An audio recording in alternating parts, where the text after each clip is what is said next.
lieutenant adjusts his glasses and takes a deep breath.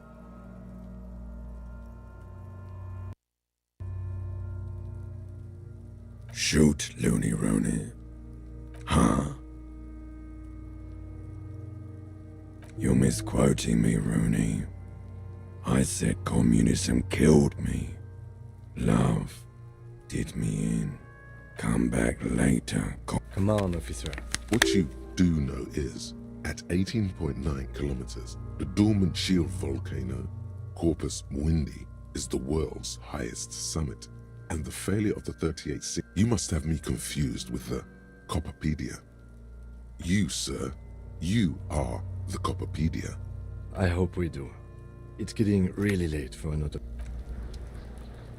The rotting man lies on his side. The lieutenant adjusts his glasses and takes a deep... The dead man stares in silence as you crack open the ledger. The bright red paper is covered in boxes and lists. Above those, an 11-field info form needs filling out first. That's you.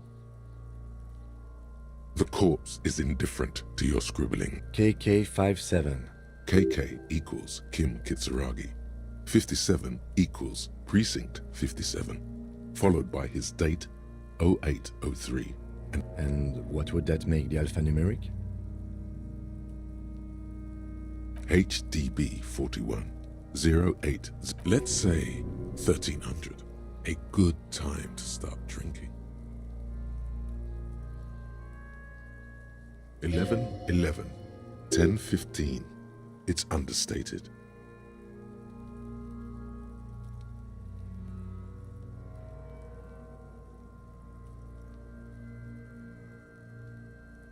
Good. Let's go with that. The lieutenant is quite surprised you managed to come up with an adequate case number. We've heard the nom de guerre. Lely. It's better than nothing. What's next? Date of birth? NA. Roughly 50. Try 40. The damage is so extensive, it's better to err on the young side. He nods. Mondial. Fair to olive-skinned, from the Isola of Mundi. The pudgy mess of curdled meat looks neither mondial nor anything other. Fucky fucky! Male. Pigs can have sex! Nor does he look male, with his pregnant belly and indistinguishable face. We're still going with March 4th. 51. What else? 9. Body identified by is non-applicable. 10. Case number is the HDB 41. None. At least not after the initial examination. A strange word. Treatment. A silent nod. The lieutenant places his gloved hand on the corpse's chest. We should start the post-mortem. The corpse cannot feel Kim's hand on his chest. It no longer meaningfully interacts with its surroundings. A thicket of boxes and lists on red copier paper tries to answer why. Clothes. The deceased wears armored boots and white briefs. The make of the briefs is Babrodine, I think. Let's see. See, it's Babrodine, yes. Inexpensive. Size M. Color. The disappointment is palpable. The red-haired thing was expecting something more lurid. The boots are ceramic. Vitreous enamel. They are fused to his skin from blood flowing downward post-mortem. Removal of the boots is left for processing. The boot has a serial number. It's E50.100.100.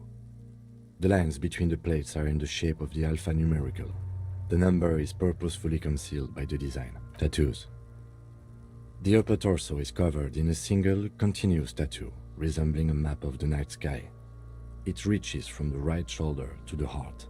The ink is blue and white. The assistant has a color photograph of the markings, to be added to the case files as document A1. The deceased has a belt for airlifting cargo around his neck, tied with a hangman's knot. Color yellow.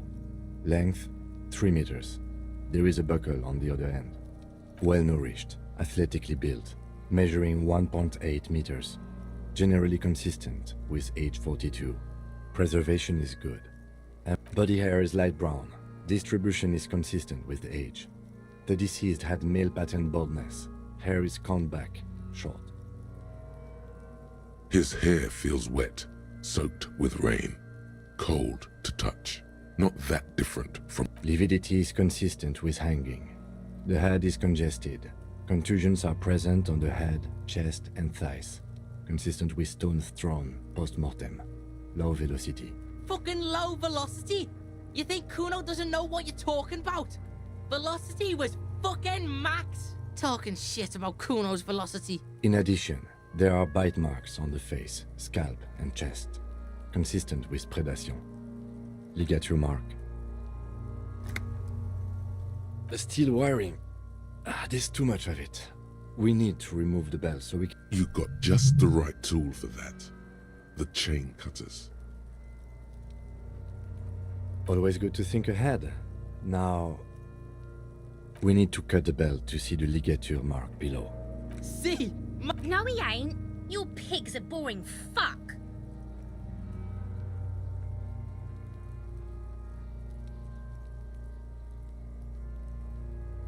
The belt is equally tight around the whole circumference of his neck, swelling over. After some deliberation, you sink the cutters into the knot tying the belt together.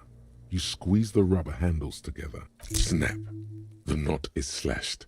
Another cut and the belt falls apart like a flower bouquet, revealing the dead man's neck. The rope rises to a point, leaving a gap in the ligature mark. The suspension point is in the back of the neck.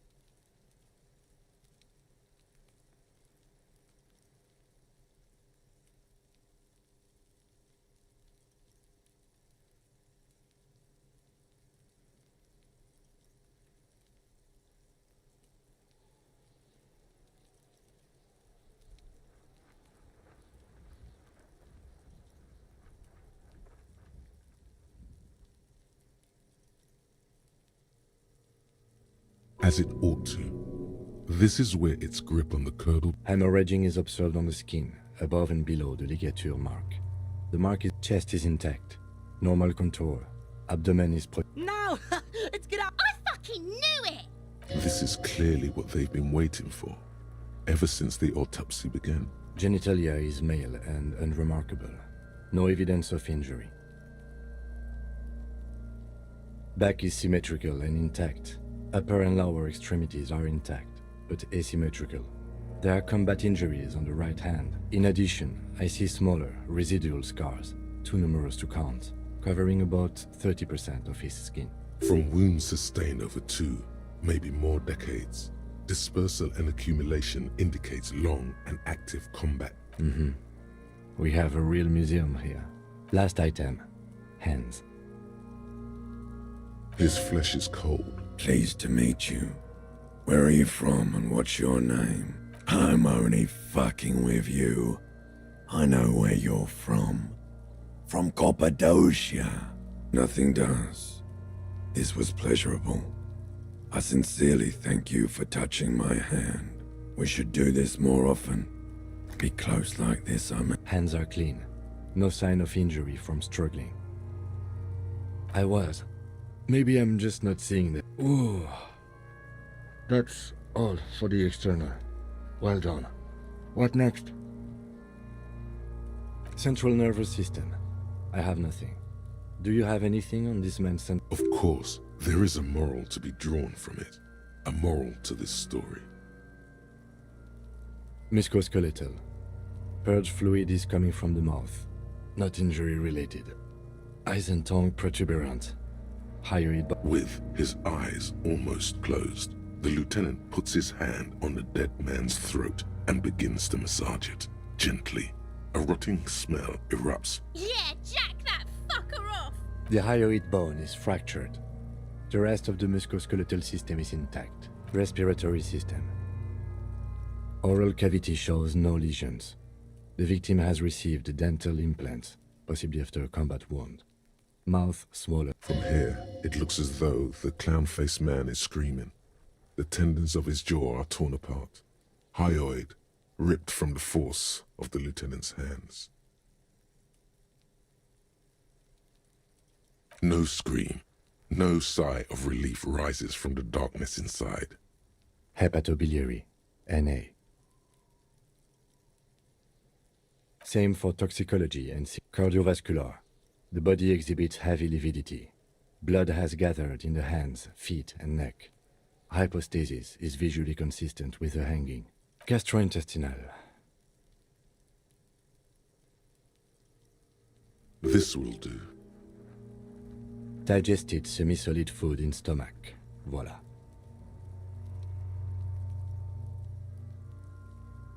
What's next on the list? Let's see.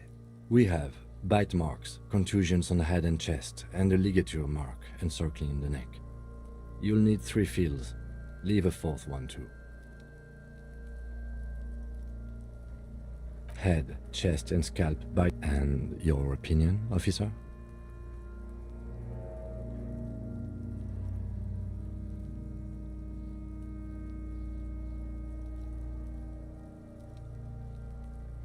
Agreed.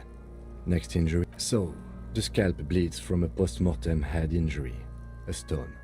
The injury does not have the rim of an early inflammatory response. The perpetrator on the scene has confessed to causing it at maximum velocity. Coagulated blood sticks to his scalp and chest, where the countless stones have hit the dead man. Right. Next, a dark red abraded ligature mark encircling the neck, with a gap on the nape measuring, let's say, 7 centimeters. I see hemorrhaging on the skin, above and below the ligature mark. Depth of the mark, 1 centimeter. No signs of clawing on the neck. Below the note, 2 customary boxes wait to be ticked. The man's head jerks to the side. The ring around his neck is visible.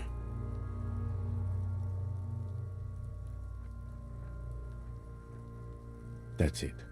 We have established cause of death. It's not much, and it leaves much to be questioned, but it's a start.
Let's wrap this up. I pronounce this field autopsy over.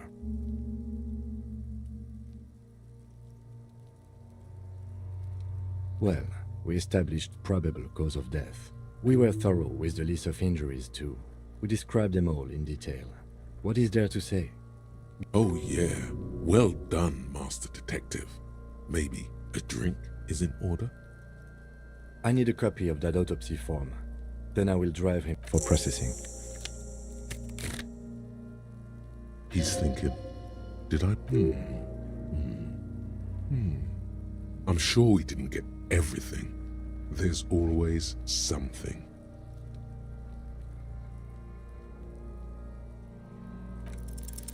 You run your hands over the victim's cold body, his limbs, his torso with its swollen organs.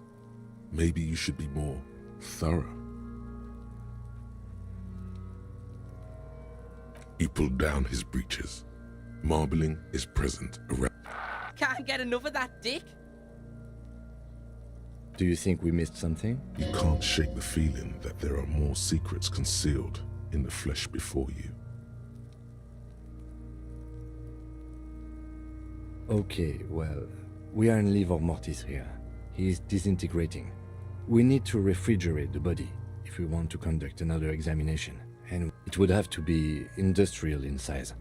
Let's start by asking Gart at the Whirling in Rags. Fuck are you looking at, Beano man? You want a piece of the... Only if all else fails. Kuno looks like he gets around. Knows Martinez. Or remember the buttons on that intercom over there? On the side of the building next to the Whirling? This is one task we cannot sideline. With every hour, whatever we are looking for will become harder to...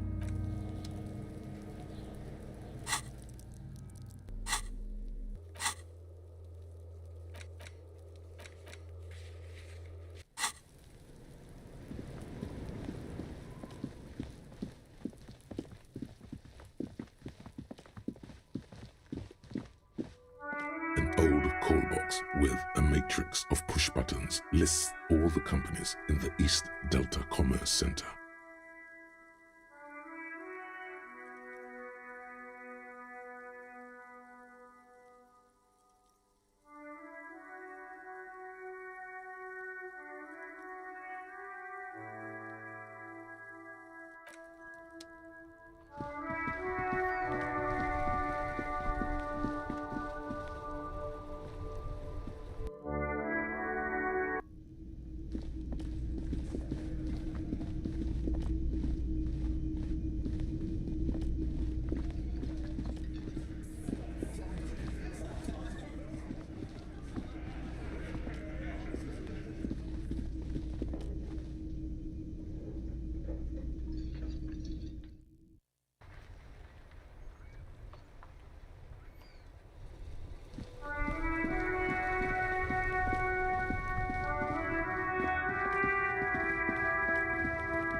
The tear machine stands in the corner. A sign says, your bottles clunk into the machine and the money appears with a satisfying jingle. You're 100% sure you got special Hobocop money for that tier? At least 100% extra tier money? Do you know what you should do with that money, kiddo? You should buy more.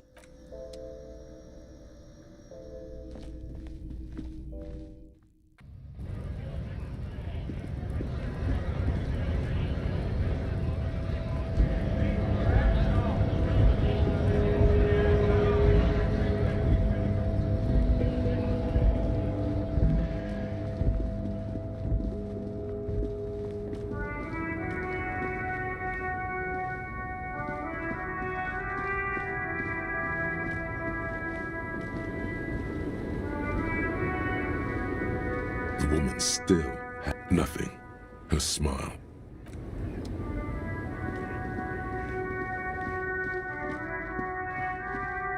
A lorry abandoned. The smell of cigarettes and perfume enclosed.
Hello, hello.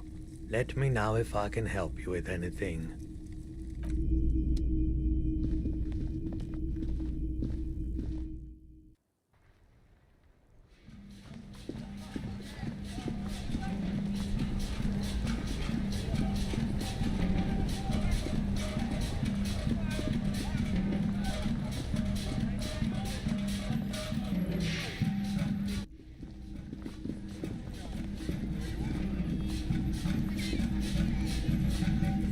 I help you? Yes, yes, for the dead body. Flattery is the way. You've heard wrong, and you're not putting a dead body into my... Damn, I thought the size thing would work. Because this is a culinary establishment, not... It would only be for... Lieutenant, you too? You're asking too? No, the answer is... Wow. Turn the lieutenant off like he was a busted old radio. He really is the lord of his realm. Let's go talk to the frit clerk.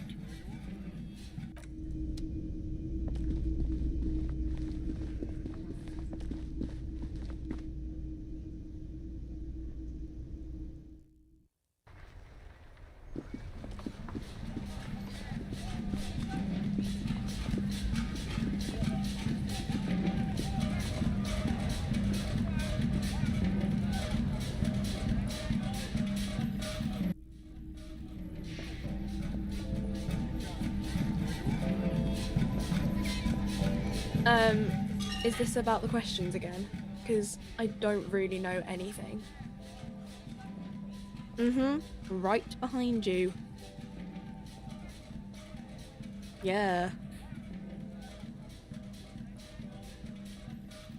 You're joking, right?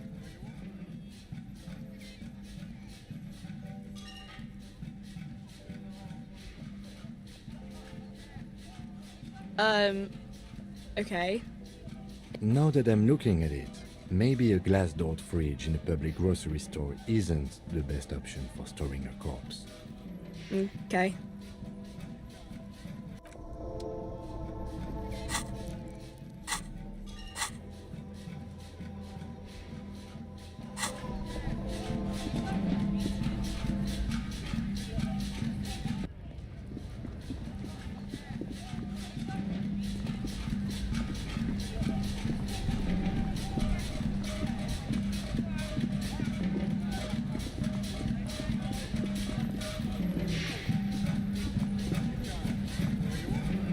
Fuck does Kuno care? It's not Kuno. It's Kuno S.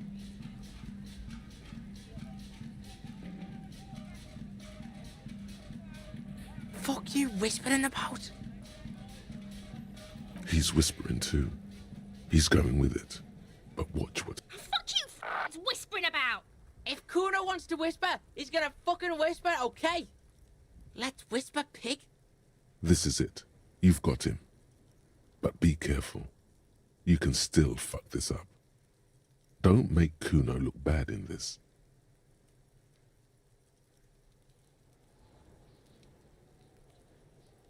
She's not fucked up. Everyone's fucked up. Wrong move. But he's whispering still. You haven't lost him. Just don't mess up again. Or you will. It's okay. The pig's trying to pit us against each other. Idiot. You bungled. That's it. You let him off the line. That was a bad, manipulative thing to say. You should understand. Try to fuck my Kuno! Try to fuck my Kuno away! Me... For the fuck him. Good thing you asked the Kunmeister. Kuno knows a fridge. Perfect for freezing Bacon Man's in a rush. But what's in it for the Kuno? What's the return on Kuno's... Now is the time to be humble. Say the sir thing.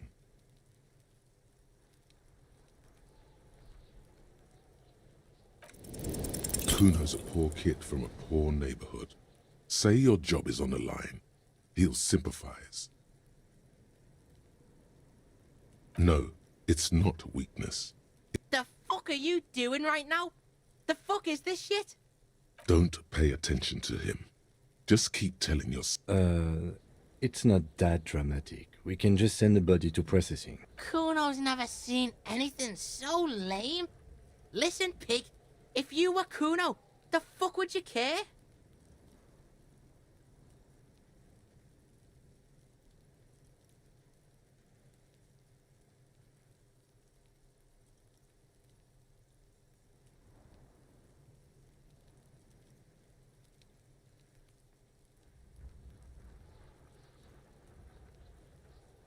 Stop shitting yourself in front of the Kuno. Kuno thought you were some kind of big shit. What is this? Why don't we go pester some other kids now? That's actually not such a bad idea. Kids do see stuff. You were too pushy last time. Just look. While Kuno has no problem being near you, she always hides behind the fence, afraid for her life. Also, Kuno hasn't stopped talking to you, even enjoys it from time to time. When you talk to the other one, it's like talking to a corner. All in all, Kuno respects madness. You cannot hope to outdo her on that front. Kuno S is by far the worst of the two. Kuno has no problem being... Also, Kuno hasn't... All in all, Fuck you whispering about? he's whispering too. He's going with it. Fuck you! If Kuno wants to whisper, he's gonna fucking whisper, okay? Let's whisper, pig. This is it. You've got him. Crazy? You don't know the half of it. She's not crazy. She's insane. Dangerous. She's... Stop talking to him! Kuno, I'm fucking warning you! She understands what you're trying to... Yo, see? Did Kuno not tell ya? Kuno told ya. Kuno talks to whoever he... Talk, pig. Kuno's got it under control. You did it. They're separated. He's even turned his back to her, so she can't read it. Yeah, she's psycho. None of that kiddie psycho. Cat burning shit. Yeah. Snuff radio shit. Believe me, pig, you don't want to know. Yeah, she would have liked to fuck him up, but she didn't. Kuno, look, Kuno's gonna put you at ease. We didn't do it. He speaks the truth, my liege. Fuck knows. She says it's the song of crazy people. The fucking... Sounds boreal, like something from the tundra and tiger-covered cutler, Isola. Far, far away. You mean evil little red-haired people like her? Yes, they do. The Suruese have that ginger gene. Surois? Like that man from Helmdall shit?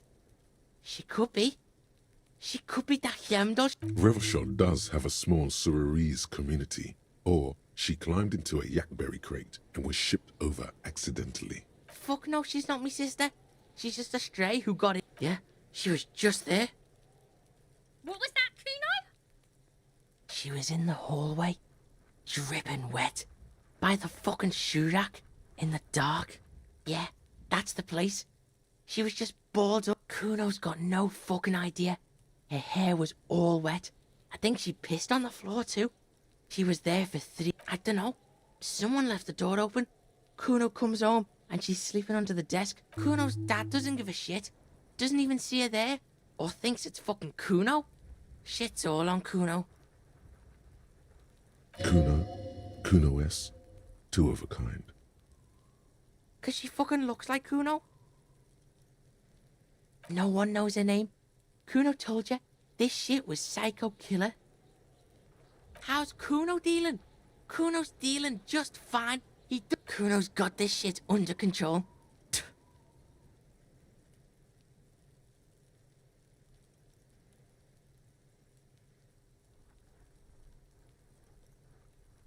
Listen, listen.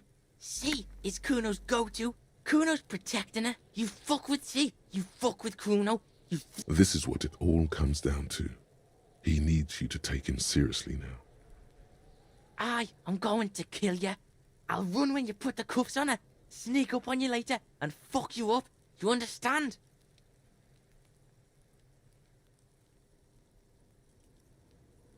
Alright, now we can do business. Yeah? What do you want? Kuno can hook you up with... Oh, don't hook him up with shit, Kuno! See? Relax. He respects the Kuno. Kuno made him respect the Kuno. You respect the Kuno, you get all kinds of shit. Kuno's gonna get you hooked on illegal narcotics if you run a little errand for the Kuno. Get you hooked, pig. Get his hook in you. Then Kuno gonna get... That's right. Kuno's a candy store for pigs now. Get ready to be rewarded.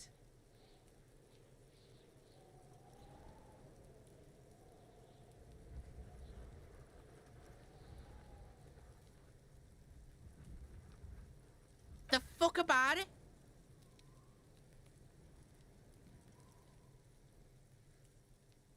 Fuck are you talking? He says you're stupid, Kuno. They want to make you stupid again. Words are fucking shit. Make you stupid. Kuno's got his own words now. Kuno words. Has Kuno been to some kind of school? Probably a school for children with behavioral difficulties. How is that better? At least get back to the corpse then. Kuno doesn't give a shit about the armor. Kuno's fuck gimp's got one big thing wrong with him. He's a fucking mutant. Look at him. Fucking growth hormone shit. He's a giant. The armor's too big. Kuno doesn't give a shit about that freak armor. Kuno threw that Oh, come on. He's just pretending that he doesn't care because he's too small for the armor. Kuno tried to get the helmet on. It was too big. Kuno kicked that shit in the sea, rugby style. That shit means nothing to Kuno. Yeah, that shit means nothing to Kuno. Kuno doesn't give a shit about me. You wanna fuck on someone about that armor? Go fuck the mustached union fuck. The jolly troubadour shit at the gate.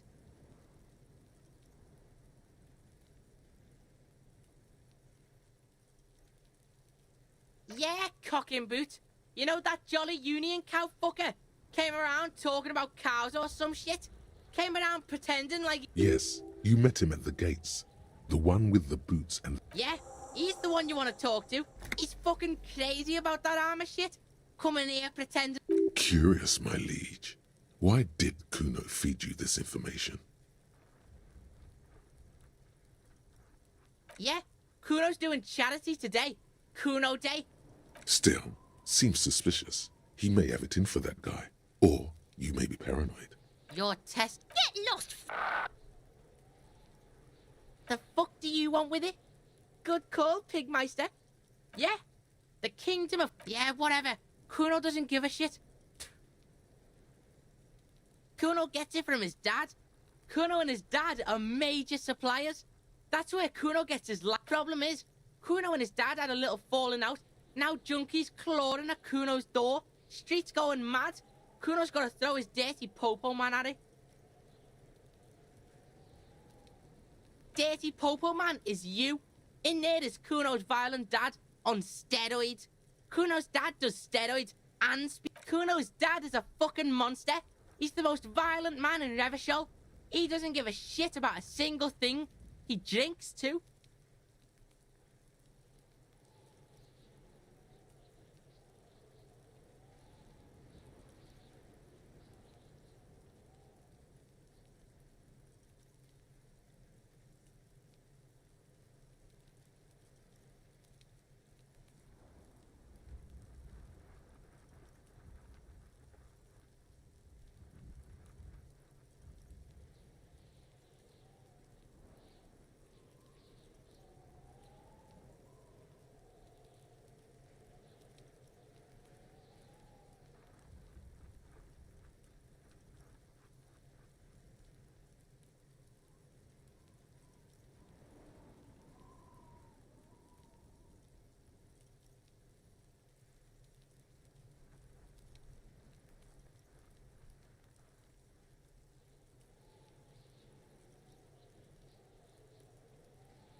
Are you sure you can take on the most violent man in Revachol?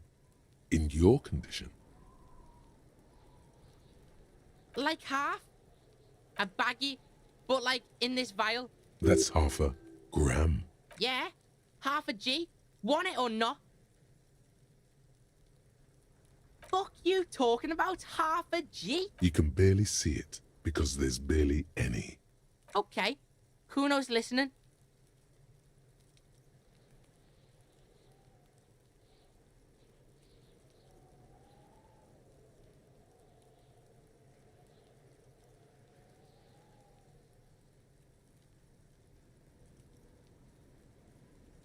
Alright, pig. You can plug him, but you can't stop him. Just get in the apartment building. Kuno knows you already fucked your way in. Kuno knows everything. Go to room 12, first floor, and kick down the door. Police violence style. Kuno style. That's it. Next time Kuno sees you, you better have his shit. What the hell are you signing us up for here?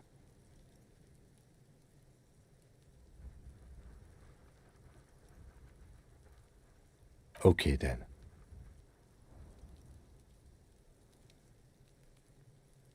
Kuno.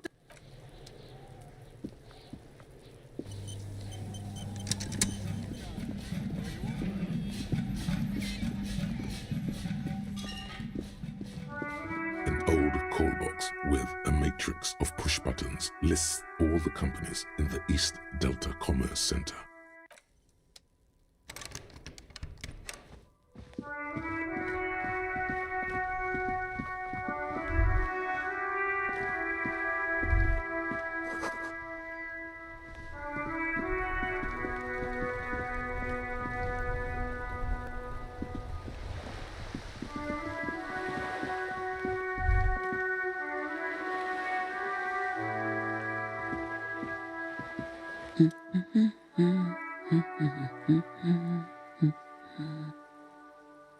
Yes? Hello? Me? No one. I'm just a working class woman. She doesn't really want to be disturbed. If she's such a working class woman, why isn't she working? Not all the time. Right now I'm browsing books. Even a working class woman needs something to read. It is. I know you are. What with? My husband? No, he's not. I don't know. Where is this going, officer? Yes, but I don't really need to know where my husband is. Not all the time, no.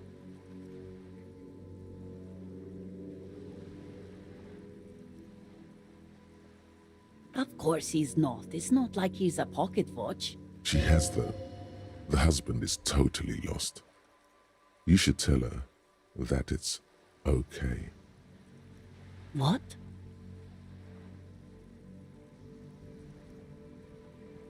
Who said anything about shame? Stop talking down to me. My husband is not missing. But he is. You can feel it. Or maybe it's something else then.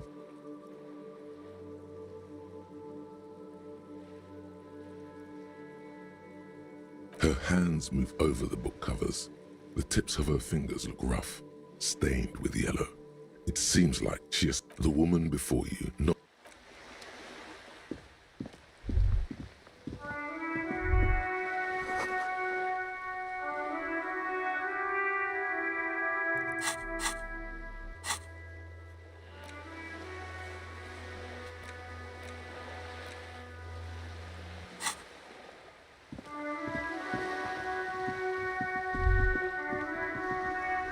There. Working class drunk.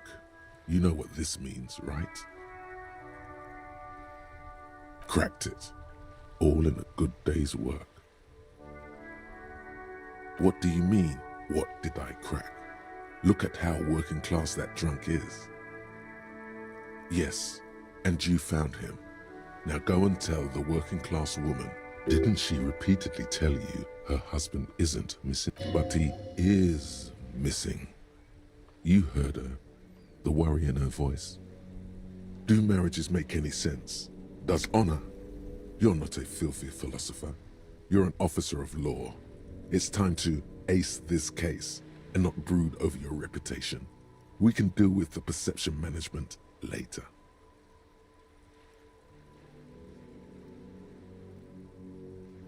Not honorable recruit.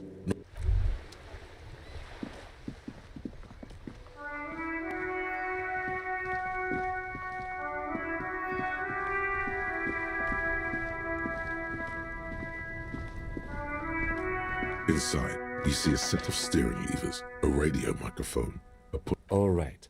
Ready? I turn, you press start.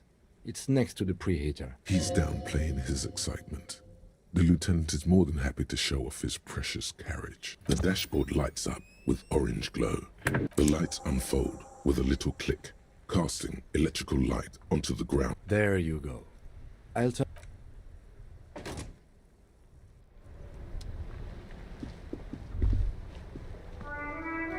As you hold your ledger's clip under the headlamp, an iridescent hologram appears. A street grid and the veins of a great river. A familiar sensation washes over you. There she is. Revachol West. Around the borders of the watermark are dozens, no, hundreds of micro-perforations. The rectangular watermark is overlaid with the logo of the RCM, and yet the major arteries of Revachol are all recognizable. They shimmer in the Kanema's headlights. A rat brazenly darts past you and disappears amongst the stopped lorries. In the distance, a child somewhere shrieks. A woman reprimands her in a voice no quieter than the child's cry. Ah, Martinez. Let me see. Right here. No, it does not.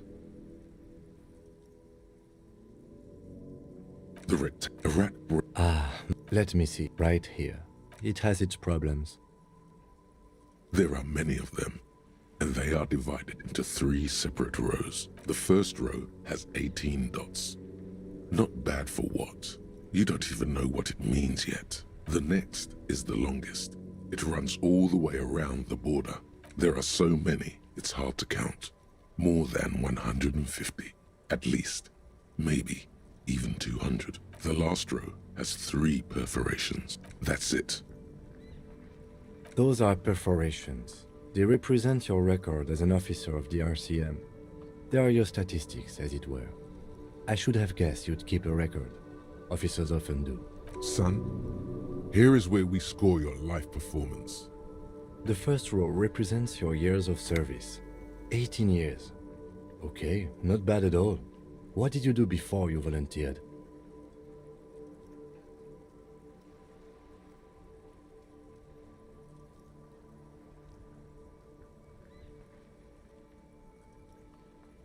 Maybe you were a diplomat, or in PR.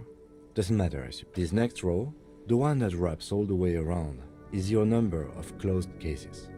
Closed is good. It means finished. You've got, let's see, wow, more than 200. It's quite a lot, even for someone who's been on the force for nearly 2 decades.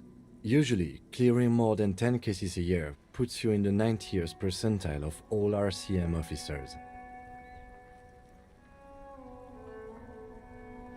Right. Those are your confirmed kills. You've got precisely 3 perforations there. For an RCM officer, especially Precinct 41, which is in the Jamrock quarter, it's rather tame. I mean that. What's it feel like to kill a man, Mr. McCoy? A young woman asked the man across the desk from her. Honestly, babe, says John McCoy, crossing his ankles over said desk. I don't feel anything anymore. It's just like brushing my teeth. I do it once or twice a week and don't really think about it. There are certain officers who treat their kills like some kind of ghoulish game. If they do happen to solve a case, it's usually by accident. But it seems as though you are, or at least were, one of the good ones. So we have that to be thankful for. The lieutenant nods. Right. I'll go turn off the lights. You can now see your statistics on your journal page. Oh, look. It's the cop who turned me into a bad person.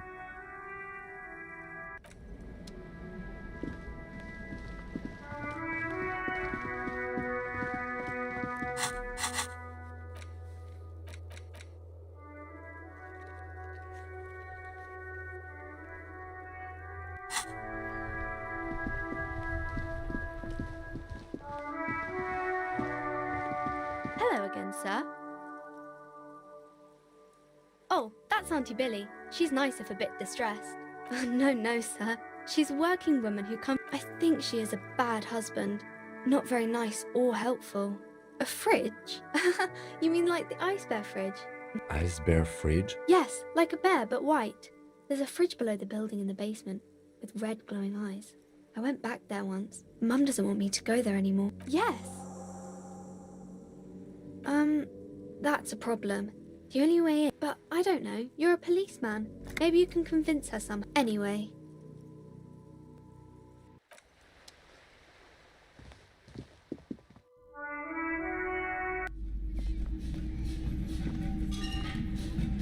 Hello again, esteemed officer. A fridge? No, I don't know anything about a fridge. Aren't you interested in books? For whatever reason, she's lying to you about the fridge. Seems like you have to find your own way.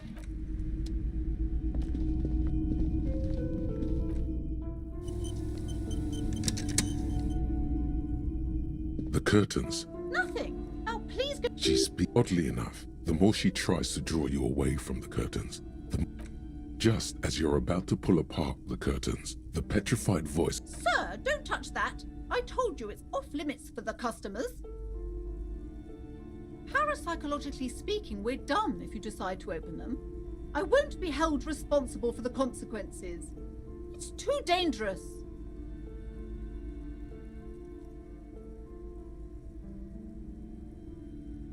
Why? It's not like anyone was killed there. I'm sorry, I don't mean to be so impolite. Just please don't go there. I can't allow that. You do? My God, even more reasons not to mess with the curtains. No! Please just talk to me, officer. Come here and let's talk this through. There is something mysterious about the curtains, tattered with age and covered in dust, hang before you, as if taunting you. Hello again, esteemed officer. I already told you, it's just a storage room for employees. I don't understand why it's so important to you. Just let it go, officer. Go buy some goddamn books. You're supposed to be drawn to the books. It's just for decoration. Okay, fine. It's just because this place is cursed, just like everyone said. They don't call it the doomed commercial area for nothing. Are you happy now, officer? Happy that you've ruined everything?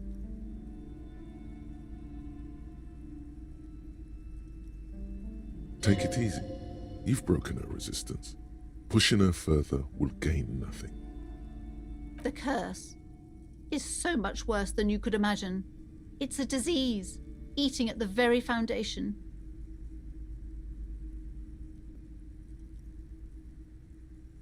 It's the curse of financial distress, of ruin and bankruptcy.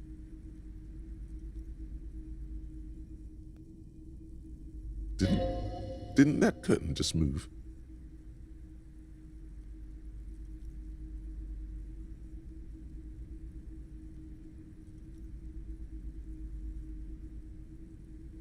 Everyone knows that all the previous companies in this building have sooner or later declared bankruptcy, and their malicious spirits are still here, feeding off bad business practices and disappointing income statements. There's something wrong with this building, I can tell you. Ever since I arrived, I've sensed an eerie, lingering presence, as if I was unwanted here. Sounds familiar. Truly so? Perhaps the dark energies are leeching off you. You shouldn't stay in the store too long. It may be dangerous.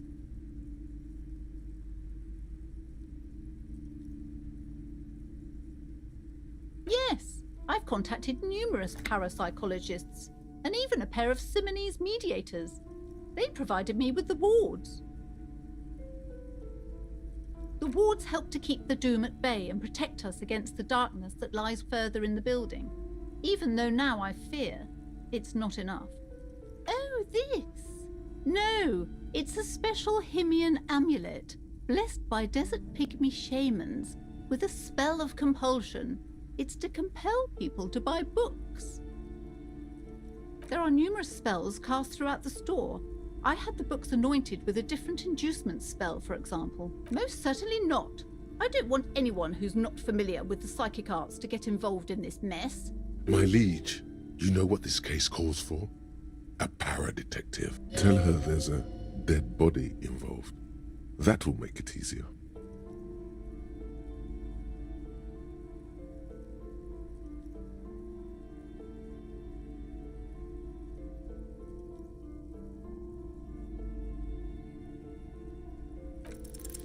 Slither up to her, you silver-tongued fiend.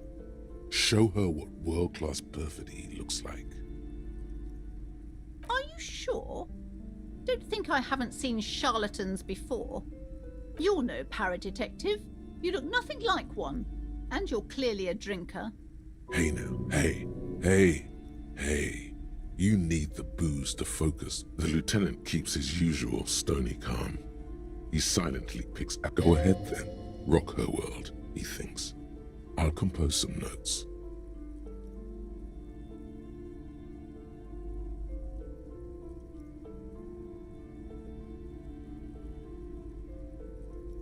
How do you know all this? Here we go.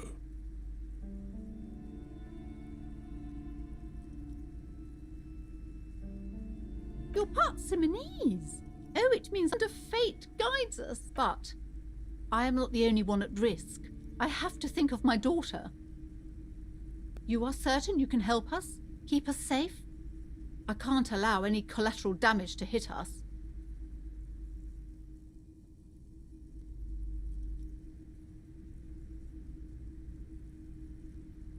If you promise, good officer, then you might be our last hope. Do you swear it? Thank you, sir. There's one more thing I haven't told you about yet. The entity. Do not act surprised. You know of these things, sire. You have? The entity takes the form of a woman, a witch probably. I've suspected that she must be connected to the curse ever since I first saw her. Did you know that she lives inside the chimney? Yes, that chimney is part of the building's central furnace, and it's enormous. She has barricaded herself behind some metal security curtains. God knows what she's doing there. Some unnatural magic, I assume. You should go find the entity and ask what happened to all the companies in the building. What is the source of this curse? Here's the key to the... Oh, and please do return to me after you've looked round. Unbelievable darkness and ruin. What you discover? Probably just office space. And the damn fridge. Don't.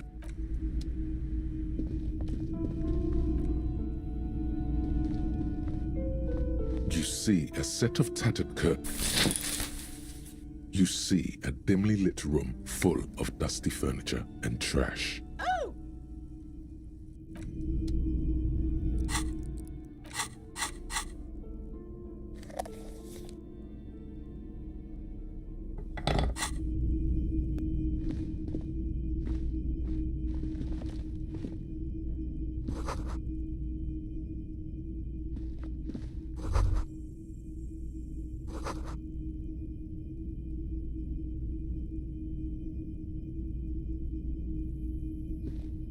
A heavy door with a missing handle stands before you, covered in dozens, if not hundreds, of Simonese trinkets and charms. It appears to be locked. After exerting some force, you manage to turn the key. It's eerily silent. The door slides slightly open, letting a draft of cold air into the room.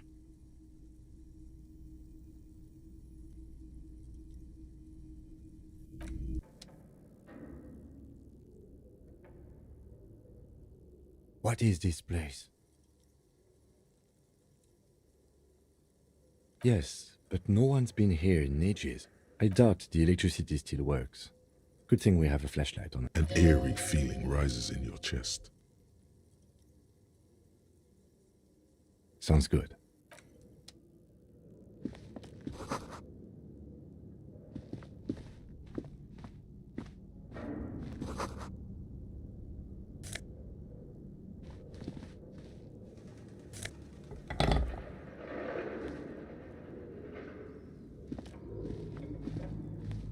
A barbell lies on the floor. It's 60 kilograms. Your triceps hum at the sight of these weights. Show the world what kind of beast it's dealing with. There are no collars on the barbell. This is a safety hazard. Why does it feel so familiar?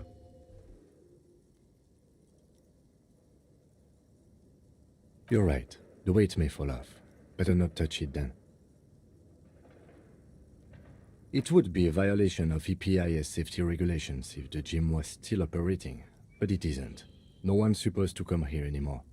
No, it's not that. It's the stale smell of rubber, the squeaky sound of sneakers, your bruised knee against the mat, and a whistle. It's just a memory from another life, when you were young and fit.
Looks like someone tried to reconceptualize their business here.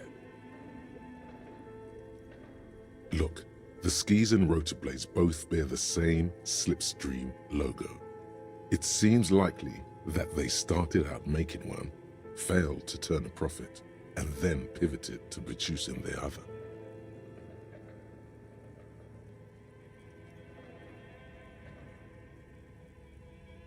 That's a good question.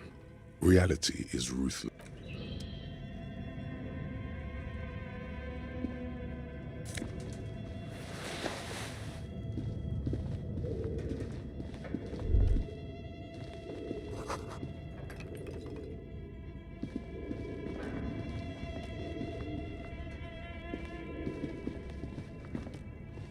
Your flashlight slides over an old green chalkboard covered in scribbles, sketches, and schemes, like some ancient cave mural. Some of the writing has faded with age, but you can still make out sections here and there. Photos and drawings have been pinned to the board. These lithe, pointy-eared creatures appear to be different types of welkins. You make out autumnal candle welkins, casting wax-based magic.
translucent Welkins, with organs shining under their skin, and even ether Welkins, hailing from the vast emptiness of sidereal space.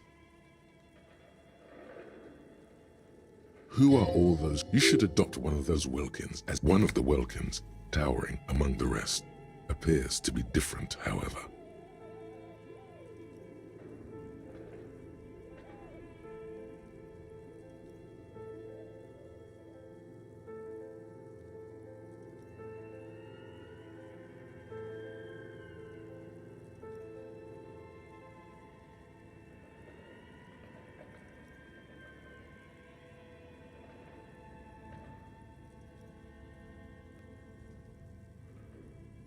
It's Vara Hamira, a high Welkin, his face white and scarred like cracked marble. This is clearly a Welkin supremacist.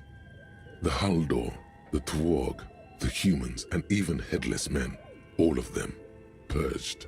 Imagine a world filled only with Welkin, Green Welkin, Dread Welkin, and the High Welkin to rule them all. An inordinate amount of time has gone into drawing these little Welkin creatures. Some people really like building a world, I think, even if it's just for a game. This looks like concept art for a project. It's not really real. Political commentary. That one has a great beard, too. Just look at... And for what? All gone. The photo collage depicts barren, icy landscapes wrapped in perpetual night. You see permafrost and glacial landforms, dead trees grown in under the snow. Entire oceans have been frozen from shore to shore. There are pictures of settlements on dried up riverbeds, abandoned in a storm. Animal corpses in the dark. You see primitive oil rigs built into glaciers, boreal dvorg, yurts under the snow, great mammoth-like beasts of burden. Albeit dark and cold, this vision also feels cozy in its own way, like eggnog or morphine. A pinned postcard reads, "The heat death scenario, a desperate fight for geothermal energy engulfs the world as Wirral becomes untethered from its sun, drifting through the universe." This is a monthly calendar from the year 50. Cryptic words like sprint, daily minimi, and GPI span the marker-drawn grid. The minimi stands for a mini-meeting. It's part of a bigger framework for managing. As time goes on, the numbers in the boxes grow rarer and rarer. The board becomes an empty snowfield in the final days. Looks like they didn't make it.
A note in the bottom left corner of the chalkboard. The handwriting is only partly legible, but you can still make out 3 slogans.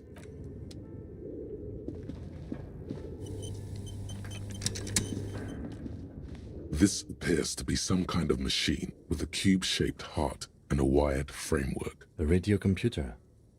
Just sitting here without anyone inside.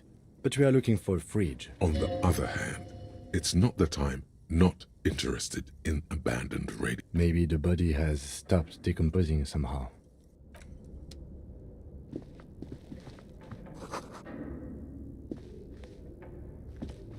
This old fireplace is covered in lines drawn in blue and red mark, a diagram for summoning some time-forgotten being.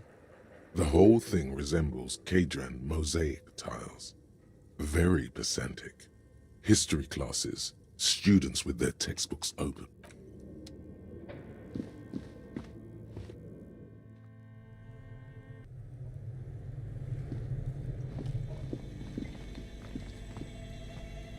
You see a terrifying ice bear with a strange compartment in its belly. The door is covered in frost and the bear's eyes are glowing red. The bear looks oddly realistic. Is it taxidermy? A gust of freezing cold air rushes to greet you. You hear a low grumble as the bear regulates itself. This is the inside. The lieutenant takes a peek inside. His hand has found the holster of his gun. The shelves are empty. All you see are crumpled ice cream wrappers with the brand name, Revachol Ice City. A handwritten note has been attached to the door. You pocket the note and the little fridge magnets keeping it on the door.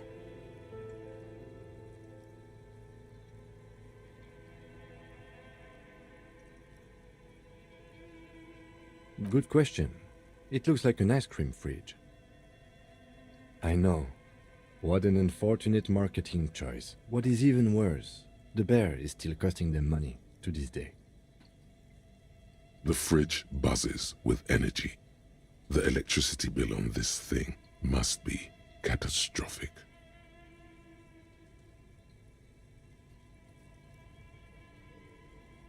A friendly cartoon bear smiles back at you from a glossy cellophane wrapper. It looks nothing like the fridge. It's certainly an eccentric choice, but it is capacious and But the optics on this are awful, he thinks. We need your visual confirms. You could fit 2 more. Shall we go and get the body then? The 2 of you. Easily.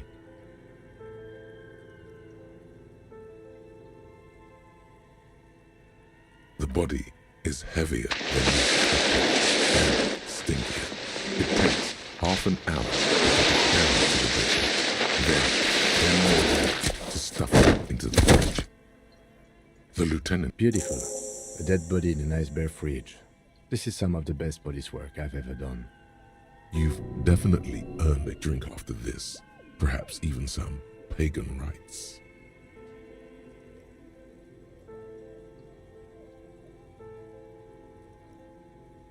I knew you would say that.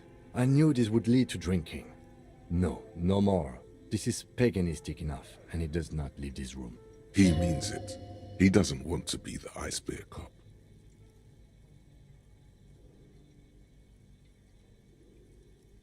As impressive as the fridge is, this is a small victory. At least we've stopped the body from decomposing further. Now you can conduct another inspection. Inside the icy realm of the ice bear fridge, the corpse stands. Shoot, Looney Rooney. I like it a lot, brother. This really is your finest hour. You're a genius. A regular. Come back later, Corpo. Amuse yourself with my frank manners and my memento mori features.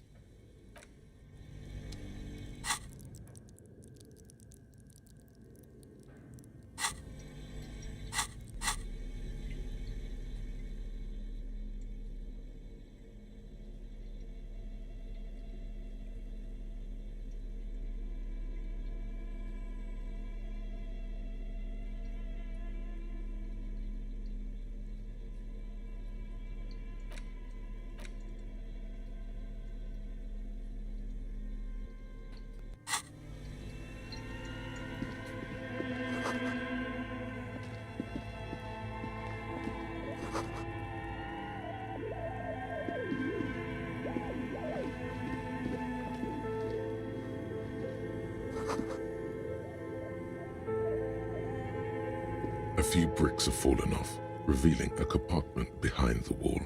It's too dark. There is, yes. And there also appears to be something inside the hole. Interesting. Do you want to take... Your hand reaches deep into darkness and spiderwebs. Rummaging around, you find rusty rifles hidden away. Are these any good? Most of them are rusty and inoperable, like the rest. But one catches your eye. A bolt-action model with a fine wood stock, in better cosmetic order than the other. Take it. You're a police officer. That's a rare sight. Seems to no longer be functional, but still a beautiful thing in its own way.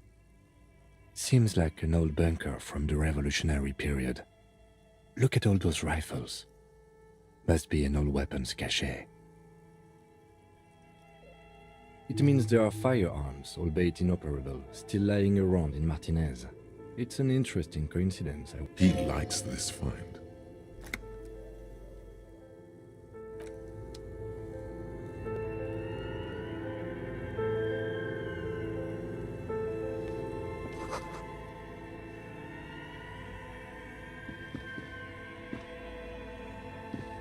A few bricks have fallen off.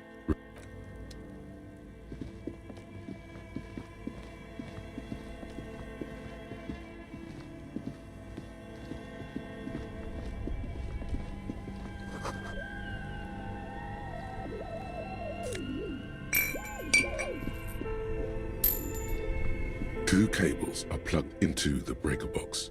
The red one leads to the ice bear fridge and the black one to the ice cream maker nearby. Something close to you dies with a soft... Why did you do that?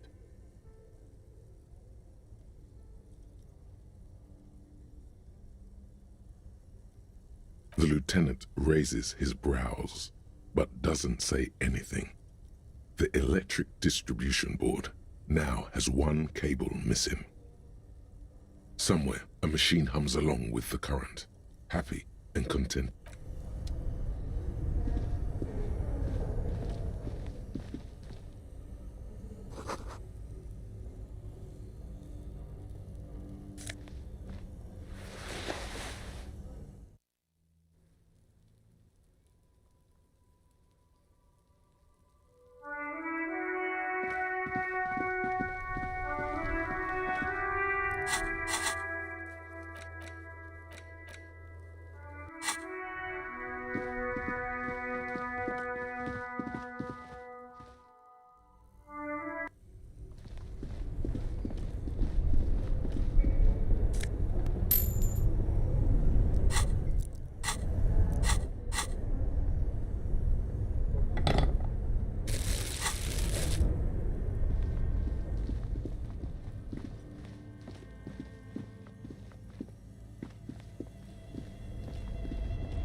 A thick layer of coal dust covers the furnace.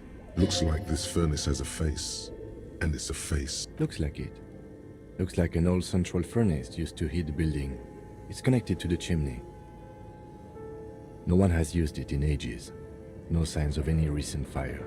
Only dead rats.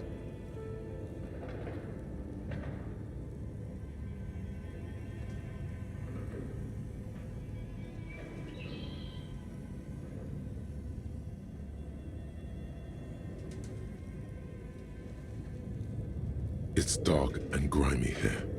In the darkness you can hear chatter. It's coming from above. A voice or several voices talking to each other. Near the smoke chamber, upstairs. What are you doing?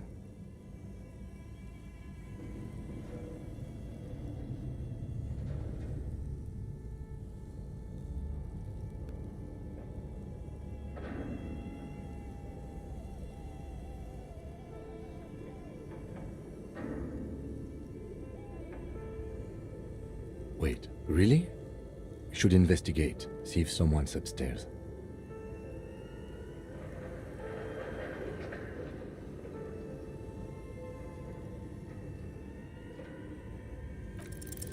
Something breaks loose in you. A mighty bellow echoes throughout the chimney's depths. The chatter of tiny voices above suddenly cease. Hello? You've awakened the entity. Hello? Did you say anything? I can't hear you. Please come upstairs. There's a safety curtain on the second floor. You hear a low rumble upstairs. After you, officer.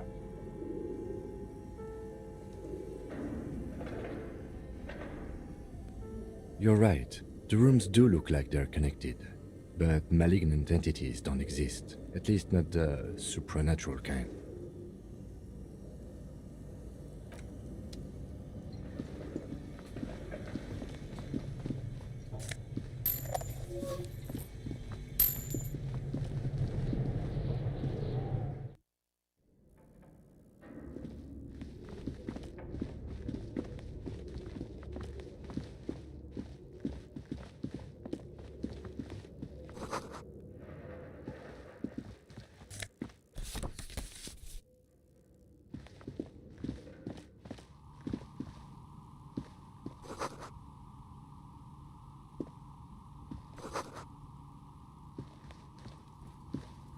Hello, I'm Nia.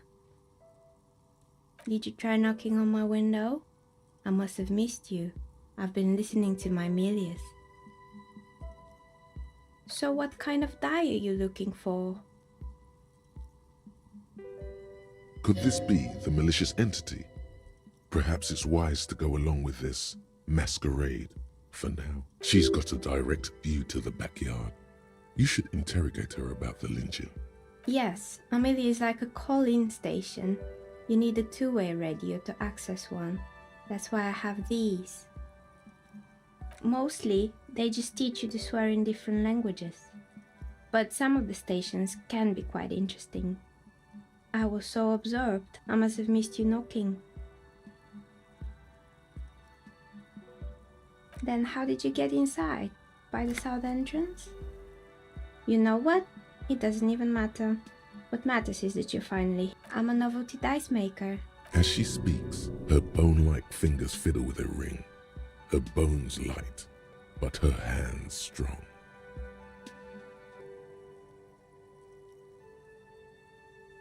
Very good. My rate is 10 real per set.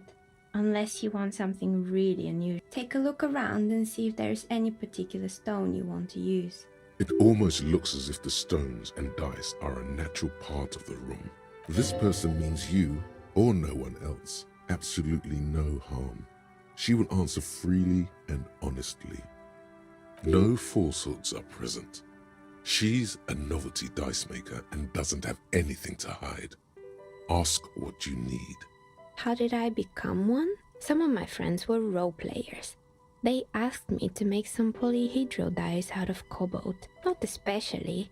I like working with rare materials and a steady pay. She's thankful for the security they provide her. Nothing really. Who cares about the dead body? We might be dealing with a... The lieutenant looks at his notebook. Your window looks directly onto the courtyard. You're saying you didn't see or hear anything unusual last Sunday evening? I'm sorry, detective, but as you know, I usually have my headphones on when I'm working. Well, there's always something going on in the Whirling's backyard. During daytime, there are usually those kids. And lately, I've been seeing a lot of drunk workers hanging about. She's heard of the murder. She's not sorry to disappoint you. Informing on someone in a murder investigation would intrude upon her focused existence. But I never saw anyone during that fateful Sunday night, I'm afraid. I might have, but in this case, all I would have seen is my own reflection staring back from the darkness. It's really hard to make anything out in the yard when it's dark outside. Besides, I rarely get up to look out the window when I'm in the zone. It's an odd profession, making dice for people, but I like it. She nods. Anything else, officer?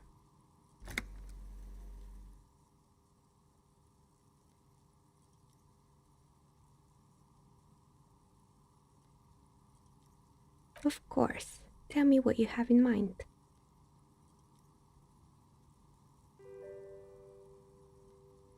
A star that fell from the firmament?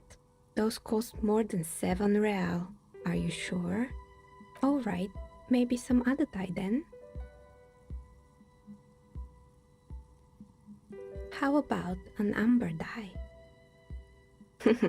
Who told you amber was cheap? It's beautiful. For 7 real, I'll craft you a 13-sided dye from piece of amber with a fossilized insect. It's perfect for those who can't seem to let go of their past. I had a feeling. Great, see you in 8 hours then. Was there anything else? We're inside, but when I arrived here, all the other rooms were taken, so I had to build myself a makeshift home. Besides, I don't really have to pay any rent here, so that's a plus. Plaisance was right. There's an entity living in the chimney. You should ask her about the curse.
Creative.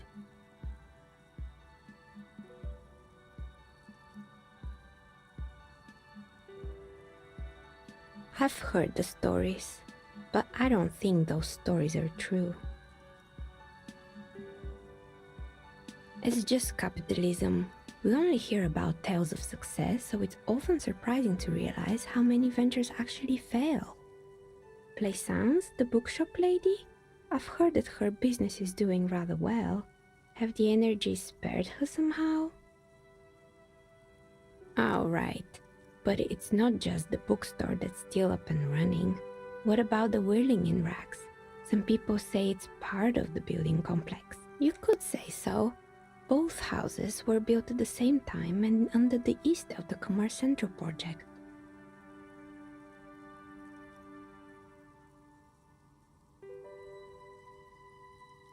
And then there is me.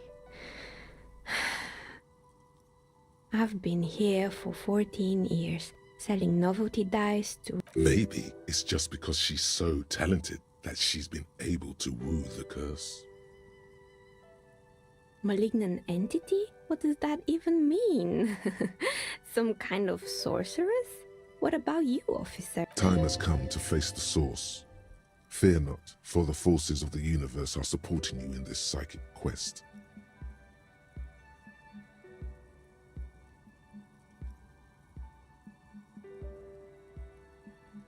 Is it now? I've always thought it's a rather mundane and boring place. Well, if you ever find a way to explain all those... That's all she has to say on the subject. Blaisance is not going to like what you have to tell her. More or less. Oh, quite a lot of them spring to mind. Yes, I think it was called Androgynous Orlando or something similar. They weren't a big hit around here. Turns out that working class men don't like genderless haircuts. You wouldn't like it either. The others would laugh at you. A bit of experimenting every now and then isn't bad.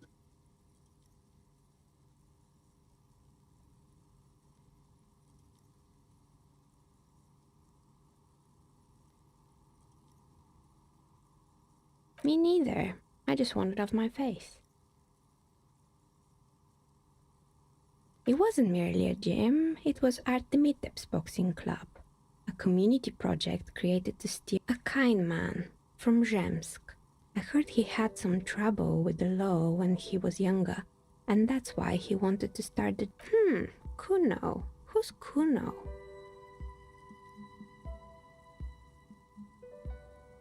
Oh yes, you mean the kid with the sailor's mouth. Yes, I've heard him yelling profanities in the backyard. I think it would take more than a gym to help that kid. It didn't. If anything, it made the youth situation in Martinez even worse. At some point, someone started a rumor that the punching bag downstairs was full of amphetamines. You should have known it. It's not really full of that. No one would store their drugs like that. Eventually, the coalition took away the funding and the club went bankrupt. This was a few years ago. It's gotten much more peaceful around the plaza. Oh, this one's a mess. There used to be a company that promised to repair windows 24 hours a day. What could go wrong with this one, right? Turns out, the business was actually set up as a front for an illicit group that was producing snuff milias. Who would have guessed? What's the snuff milieu? And they never cleaned up the debris either. Now it's just littering the hallway and I have no idea how to get rid of it on my own. It's a Sub Rosa radio station that broadcasts real murders with real victims. Nothing changes in her tone as she says that. As if it's just another piece of information. What does she mean to get off? Don't worry, the ICP has a separate division that deals exclusively with unlicensed sub-roses. This isn't our problem. Good luck with that. It's not easy catching those perpetrators. You mean Mr. Fabron, the taxidermist? But what drugs exactly? He got high on some weird taxidermy chemicals. I wouldn't recommend it to anyone. Eventually, they caused him to lose control of his blood. Even you can probably do better than... You can almost see it. A small, sickly old man, hunched behind his work desk, his pants stained with old piss, stuffing a sad, stiff-legged raccoon dog. The entire scene looks tragic. There used to be a fashion atelier here, but I have forgotten the head designer's name. They were doing well for a couple of years, until the insect rights activists. The atelier produced a certain collection that used chitin among the materials. Apparently chitin is made in the Occident, and you know how all kinds of political movements are big in the Occident.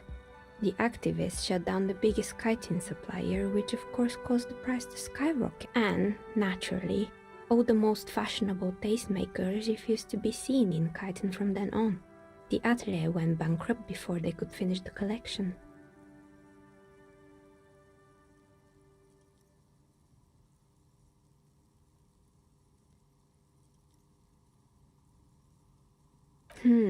Really? Anyway. Poor guy. Suddenly, you get a feeling that insects are important to the case somehow. It's hard to say why.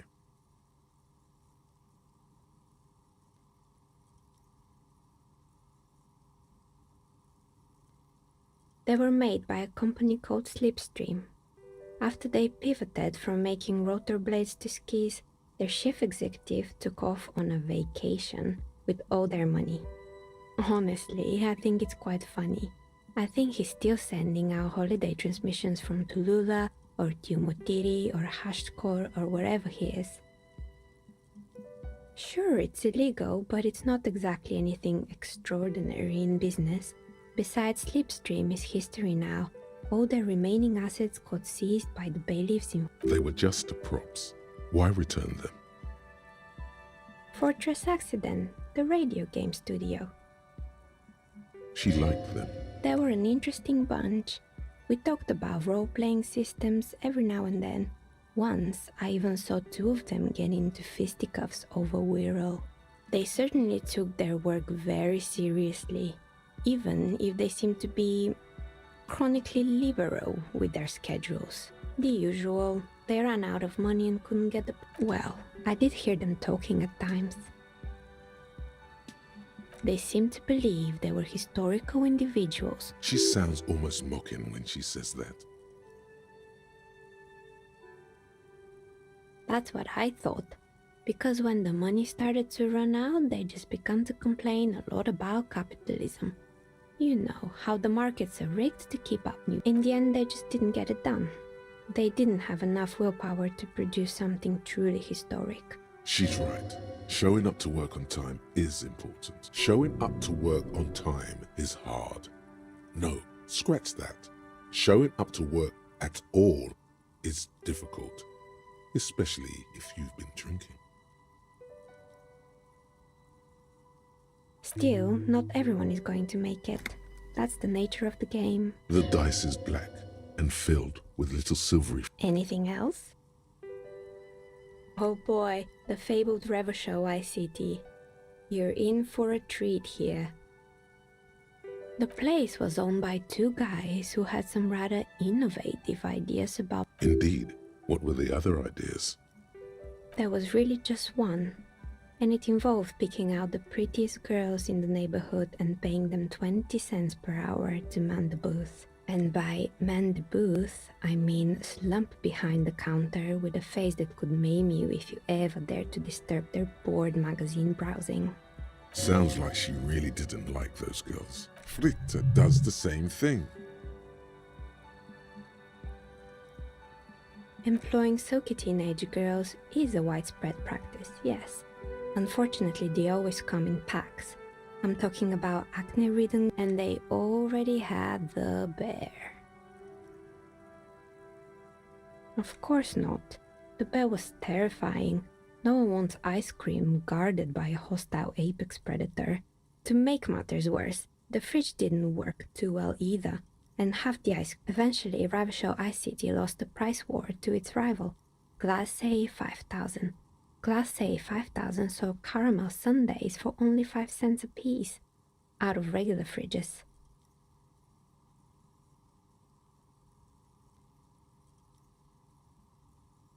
Maybe, because the taxidermist who made the bear definitely wasn't. Doing his job, he said that the bear was his vision beast. He said he met his vision beast while high on desiccants. Sounds cool. Megatherion, a mega wild beast. It's an imaginary beast by telling you to do more drugs. Maybe this wise and noble beast can guide you toward those Amphetamine. The horrific necktie tightens around your neck, strangely excited. But it doesn't feel particularly fun this time around.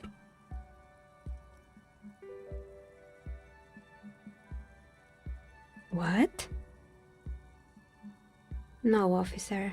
Normal people don't have vision beasts. Only drug-addled madmen like the taxidermists do. Right.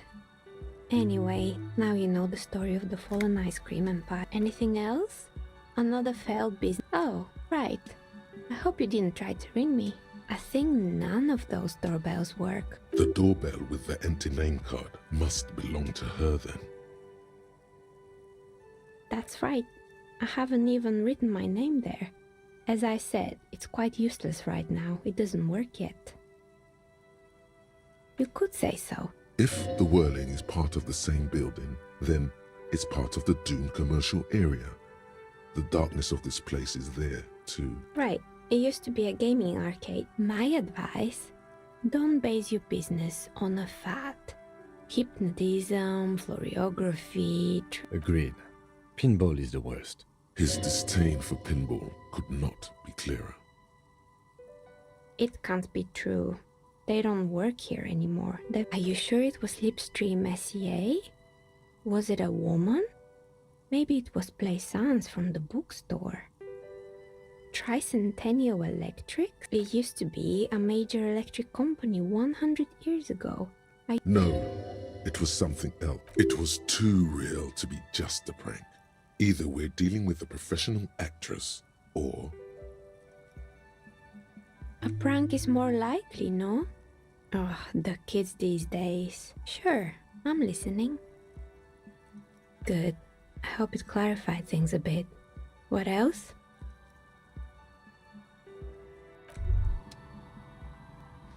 Wow, you work hard. Oh, yes.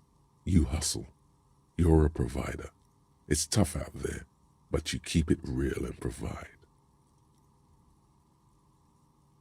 Look at yourself. You're a human pedometer. You must have walked 200,000 steps down cracked asphalt. That is the sign of a hustler who never gives up. The world is harsh and people are evil. You didn't make it that way, and you won't let it break you. You ride.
A little.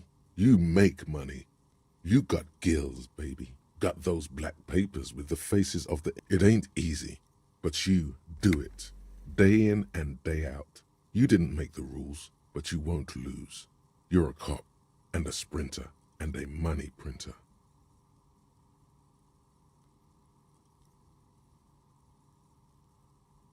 Oh yeah, You took that bribe hard. You're a killer. Yeah, you're in the sales business. Oh yeah, you took that bribe hard. You can't say that. You shook him. You're a killer. A shot. Sure, sure. And has it been easy? Is life easy? Have you not gone into cardiac arrest? Are you not? Are you rich? That's right. You work harder than anyone. You almost rode yourself to the grave and you're still practically a hobo. Why is that? That's right. 100%. Fucking G-Man's got his jam-covered sticky fingers in your pocket. Every time you wipe your ass, they got their direct and their indirect modes of 98% of all your money. Here you go, hustler. Fight the righteous fight. Free the people.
This old diagram for summoning some time. The whole thing resembles radio frequencies, it seems. Unclear. It looks like, you think so? The web is someone very important, the leader of a massive on-air game, a conductor for the hundreds of stories. Whoever decides to call in to a call-in, all of this is gone. Left. There's no way a little base. My God. It's as if the less money they had, the more ambitious the schedule. I know doom when I see it. The company was running out of funding.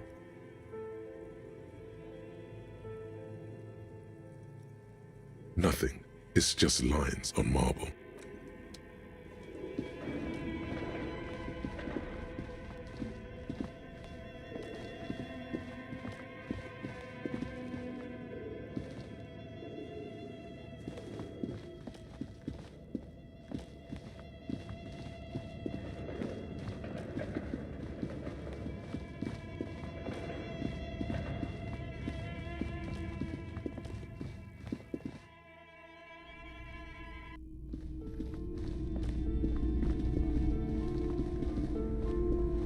You're alive and well. Don't keep me waiting now. What's in... Yes, yes? Tell her how ghastly it was. You know it's what she wants to hear.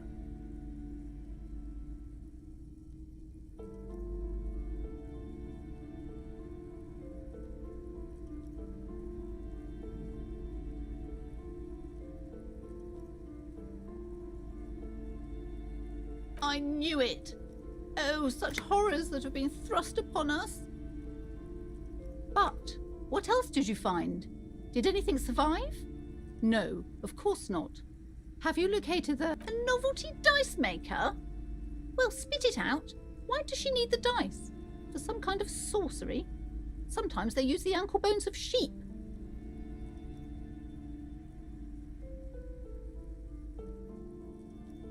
I don't understand. If you're not sure it's her, then where is the source of the doom? How did she explain the curse? The narrative she's built herself. Just don't say you don't have any answer yet. The uncertainty is killing. To hell with it. Perchance you ought to just lie, sire. You've come this far. You know how to end it. There is an entity behind the entity.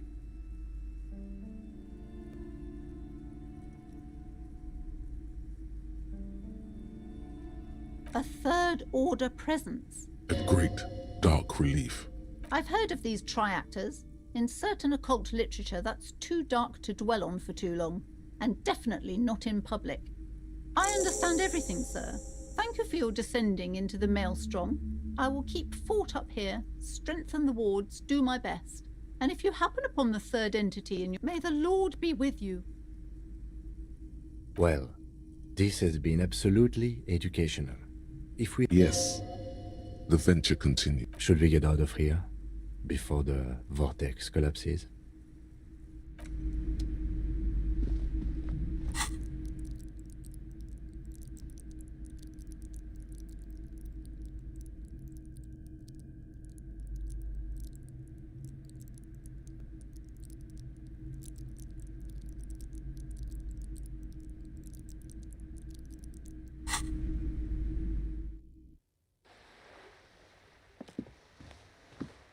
Hello again, sir.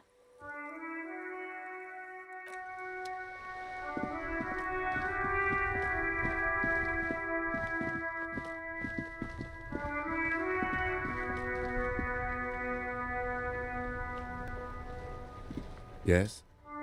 What do you want to know? Good.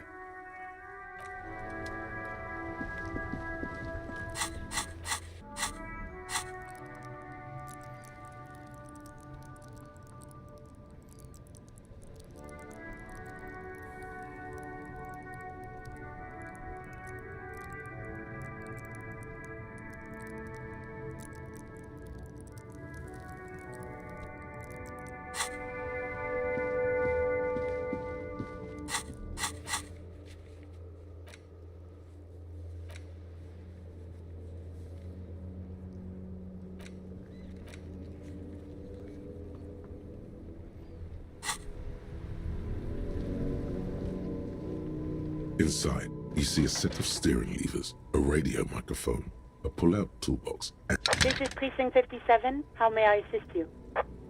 Sure, officer. What's the number? And the make? Got it. I'll contact the ICP database immediately. Call back tomorrow. Hopefully they'll have dug up something useful by then. Just a sec. Sylvie Malaika. Yes. Hello? Oh, great. What else do you need, detective? You hear... Anything else I can help you with, officer? In the cabin, you see a set of steering levers, a radio on a hook. As you tap on the gate... No, that's enough fun.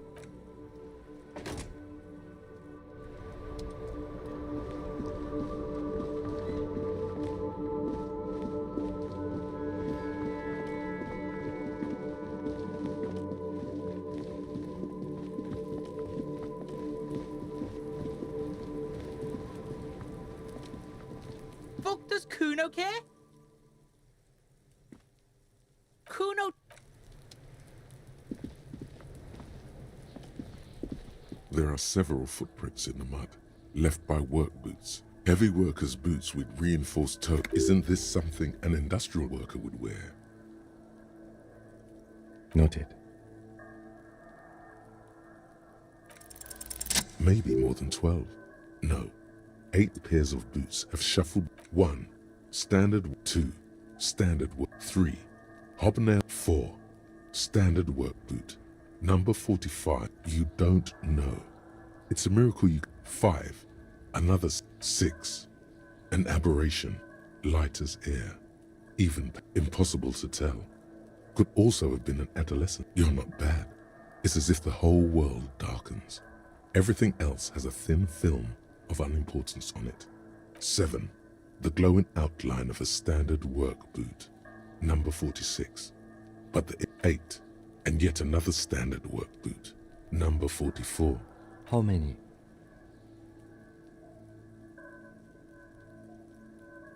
I was pretty off then. I counted 20. I never got the hang of it. Hyperopia. Do you see anything out of the ordinary? 200? This could be the combined weight of 2 people, one carrying the other. Let's say... He might be right. 200 kilograms of living weight is unlikely.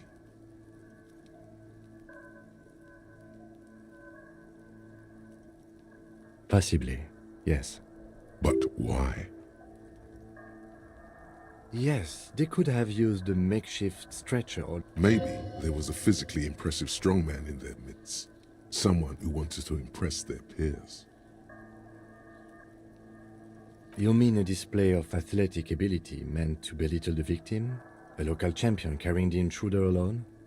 I can see a woman or a kid.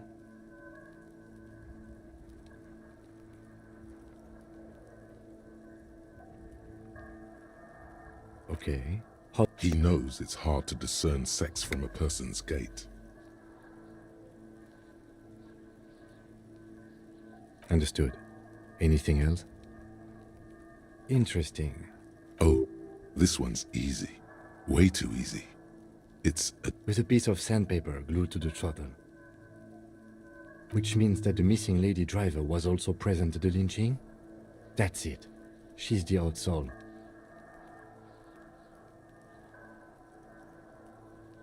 We've identified one of the footprints, but there are still 7 to go.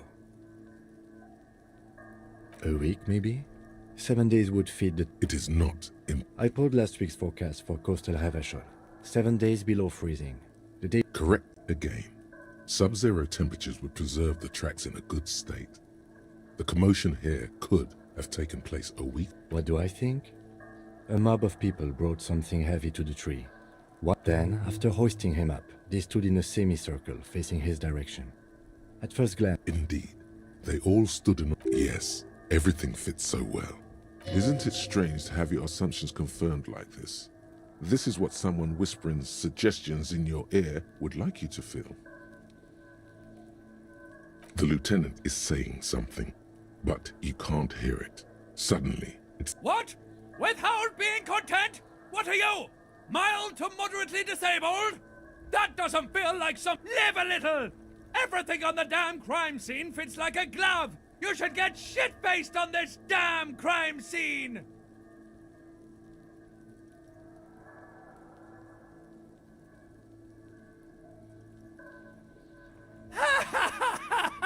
Regardez la brutal! He wants to have fun without alcohol! Detective?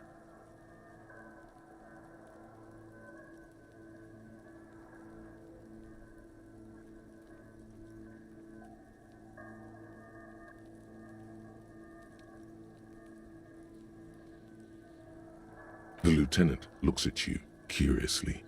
A beat passes in silence. The lieutenant doesn't understand what's happening right now. You're twisting at your tie, looking sweaty even by your standards. He needs to say something. I agree. Our assumptions could be wrong. Better not to have them confirmed just yet. Do you...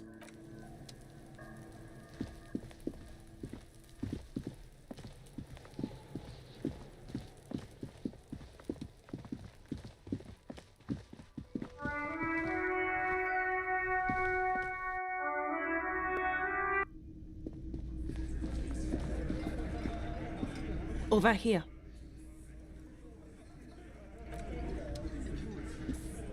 Let me handle this.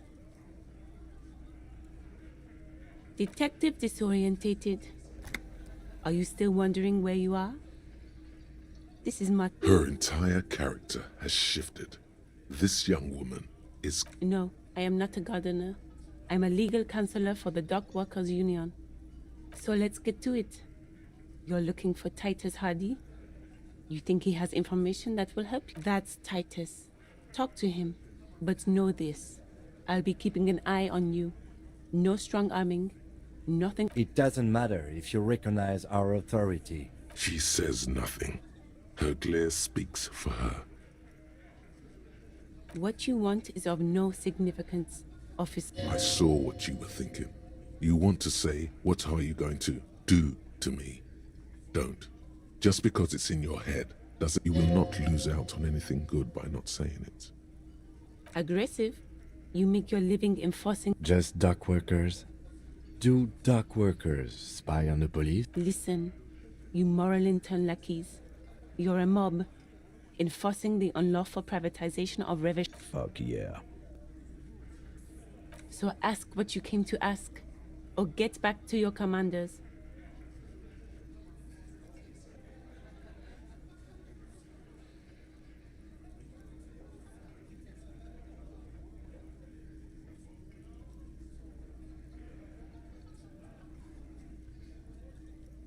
Look, a comedian. Do your job, ask your questions, then... Strange. It's as if people don't believe a cop could be a socialist revolutionary.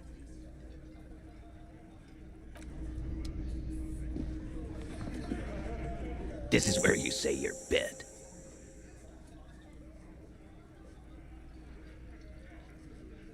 Detective. Precinct 57's finest scans the room, leaving the speaking to you. He trusts you. Maybe against his better judgment, but he does.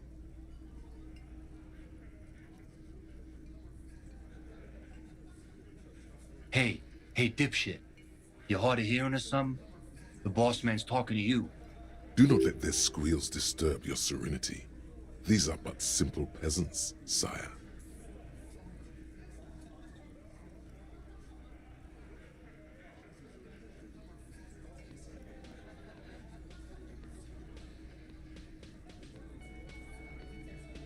What, is he fucking kidding? This guy high or something?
Hey, asshole, up here.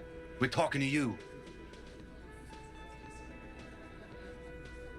We're looking for Titus Hardy.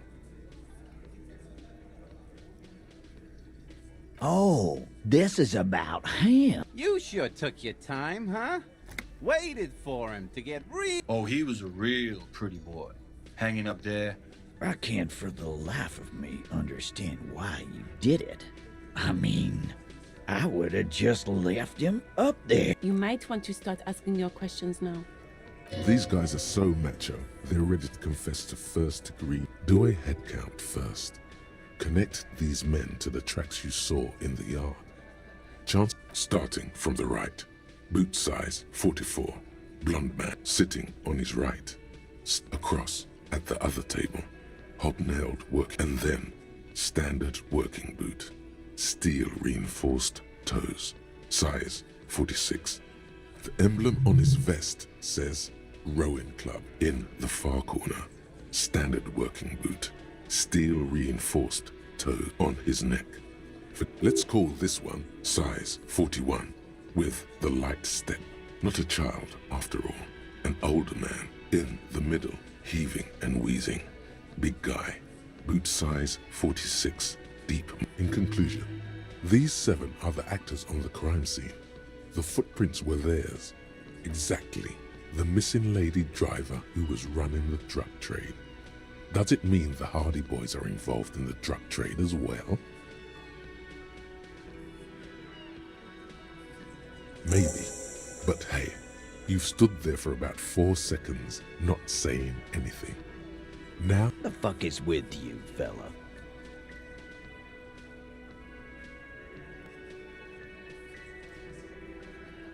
What are you talking about, madman? There's no eighth heart. Or what? You want to be the eighth Hardy? Actually, boss, we've been talking and we think she could... This person Glenn wants to hire, he really respects her. Shut the fuck up, Glenn! I do the talking. It has to be good if he won't let you pursue it. So let me get this straight. There is an eighth Hardy boy. It's a she, and you don't like... That's right. We're not talking about this. This is a private Hardy Boys matter. You're not cops here. Don't go digging around if you... Good. We are all watching each other. There's no point in pushing it further, he thinks. This is already a victory. We'll learn more about this eighth Hardy sooner or later.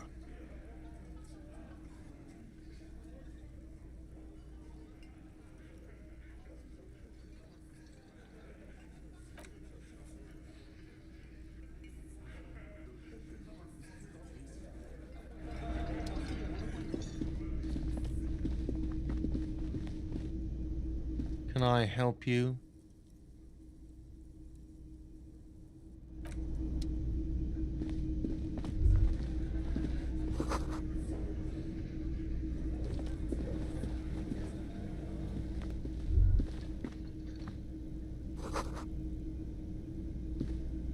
The man ponders his cooking utensil. He looks up. Shrugging is an international... You see a heavy steel door. The cobalt blues. The door does not.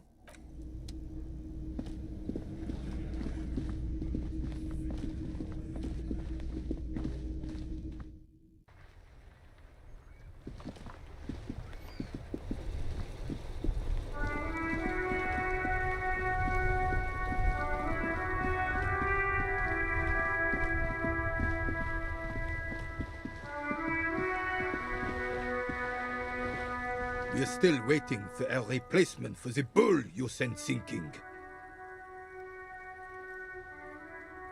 It's a Bell McGrave, 4.46 caliber. Breech load, this one's inoperable. The bolt spring is missing and the mechanism is jammed shut. Still a beauty, I'm not surprised. There are probably lots of forgotten wartime weapons lying around here. As for the rifle, I don't know what else to tell you. These BM-446s are an antique. No one uses them anymore. The ammunition is impossible to find. What is this? Are you mocking us? This isn't for pétanque. Now. No need to get angry again, René. I'm sure the officer tried his best. It's not like there's a bull kiosk here in Martinez. The best, huh? This isn't even a bull. But fine. I guess you did attempt to right your hooliganism. Consider it forgiven.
Looks like the circus left town, but the clowns are still here.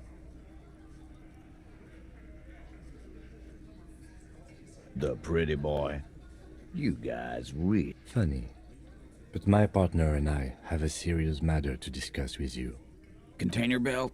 Like we used? Because we took it from the harbor where we work. Then we did this. Together. All of us. Until he was dead. That's why there's a container belt. Goddamn. No. These 7 honest men have equally come forth. They told you what happened so that you don't waste any more of your time. Are you deaf? There will be no singling anyone out. You can't. Do you think you could do that? Do you think you could arrest them all?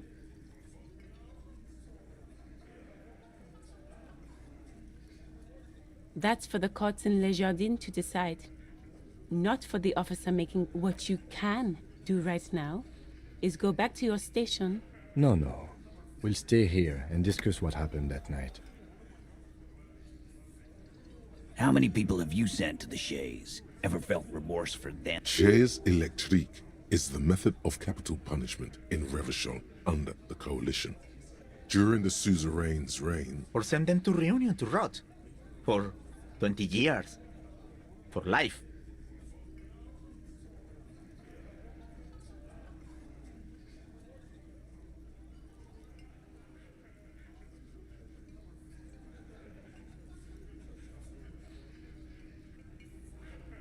Oh, so you are just a simple, well-meaning man, eh? Ever been in solitary? he's clearly been in solitary confinement. So is hanging a man, slowly, without breaking his neck.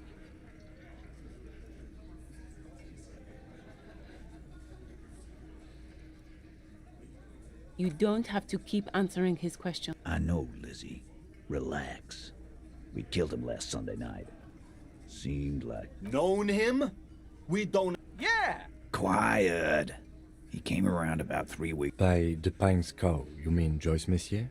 The representative for White Pines? The same company you are striking? No. I mean the Pines cow. The stupid-ass cow they sent in to fuck us over. But you know what? This is where he tries to sow discord between you two, because he knows the company. Why don't you ask her about the pretty boy? I'm sure she has interesting things to say when you ask her hard enough. That's enough insinuation for today, Titus.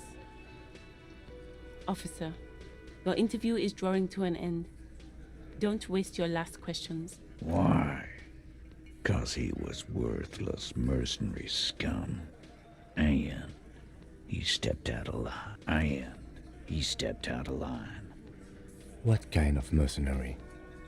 The kind that shows up when you start a strike. The experienced kind, too. Had A live grenade. Right here in our bar. This one has a special gripe with him coming here. I can't prove it, but I know he was sent by the Wild Pines. They hire merc shit like that. Story of it. 'Cause one night, he walked straight up to the mic and said, "I'm RNE's goddamn special forces." Really? Yeah, really.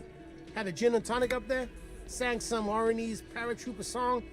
We couldn't believe it either, but he fucking did, right there. Sire, the tale is true.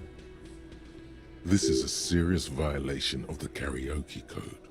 Wrong. He harassed women, raped one, harassed workers, There's a slight unease in him suddenly. He regrets him. To kill us all if we don't open the gates, if we don't let the scabs in, if we don't bend over. Yeah, he said it was his favorite joint now. Started to come in here every night. Drinking, grabbing girls. Grabbed one of ours mid-carry. He grabbed someone? Yeah. This girl's on the mic. A beautiful girl. Young. Gets into the second verse of Lover Lake. The fucker grabs her legs, starts screaming. "Show me your cunt! Why don't you show me your cunt?" Then, he gets knocked on the head with a wine bottle. Doesn't even fall down.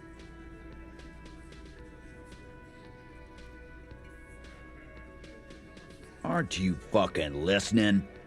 My man is talking to you. He took care of it. Yeah, me and Eugene got around. There's something odd here. No, you're not getting the name. That's a Martinez matter, and I'm not discussing it with you clowns. We hanged him up by his neck until he got real still. Didn't they teach you anything? You're pretty sure you've had at least 2 years of cop school. Certainly enough to not put up with his back sass. Deliver a knockdown observation.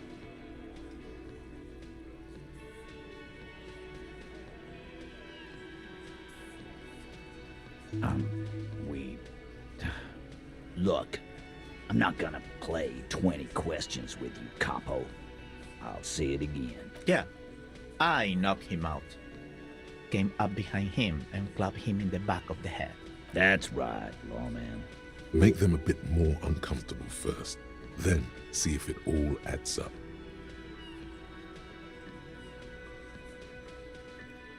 My fucking elbow, Copper.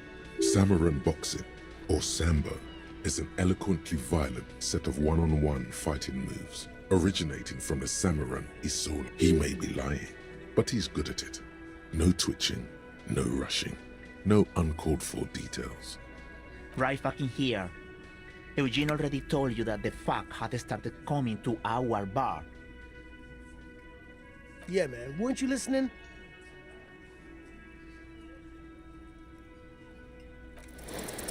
Actually, they're admirably, surprisingly composed. The entire room. Well, this one, but he's always fidgeting, so don't get your hopes up. Like what, Copper?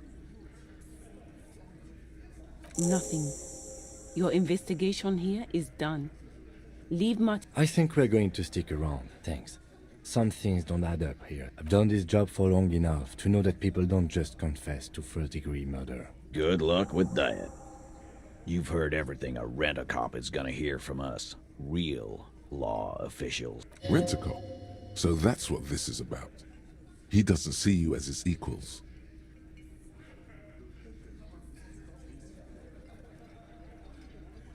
Like hell you have.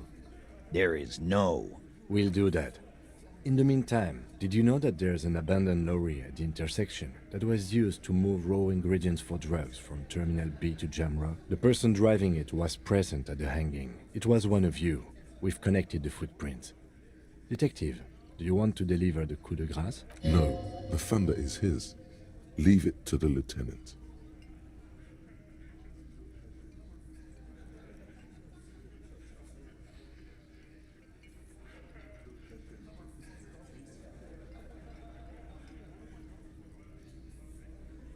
Thank you. You're right, Titus. There is no local drug trade because it's all controlled by you. You're the drug trade. That's a mighty interesting theory. I guess that's what you would need to do, theoretically.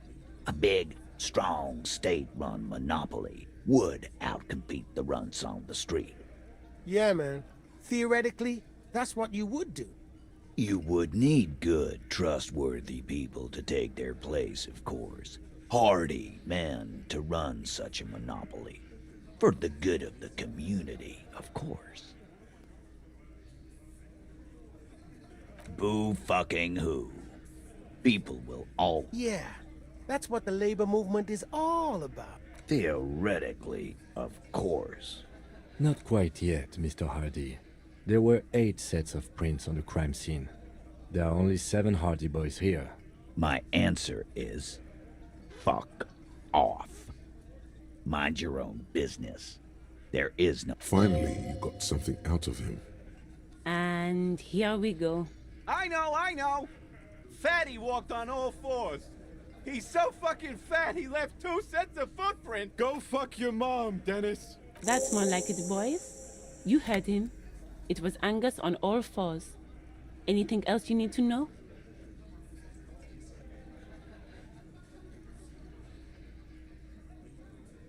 Yeah. My friends. You wouldn't want to beat up his grandma.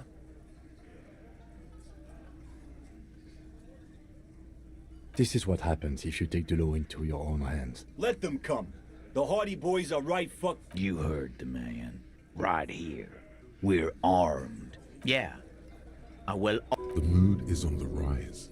They're feeling confident. Ready to punch out the whole Merc platoon. The fuck is that supposed to mean? We're not bees. We're men. We're... Easy, E. He's trying to phase you. What are you trying to do? So are the local gangs. The fucking Barmy Army and the Madre scum. Yeah. Where are they now, huh? These people are trained military professionals. Special forces, as you said. No, they're not. They're uncoordinated and drunk. We know more about them than you think. We got weapons of our own. We got Ister 50s, Zeelagers. Glenn's got a knock cannon at home. I guess we're gonna see, aren't we? Yeah, like you've been up against ceramic armor. You haven't even seen the whole suit, right? I've seen the whole fucking thing, and it didn't make him immortal.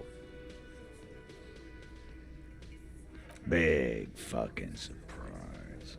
They hire psycho scum, arm them to the teeth, and let them loose into... What do you mean, okay? No, they won't. Get out of here with your negative energy. He really doesn't like you ruffling their feathers like that. All he means is that the situation is serious. No wonder you cops get shot to shit every day. Can't go to war with an attitude like that. Again. Good one, Titus. About fucking time.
The fan stands still. The lights are on.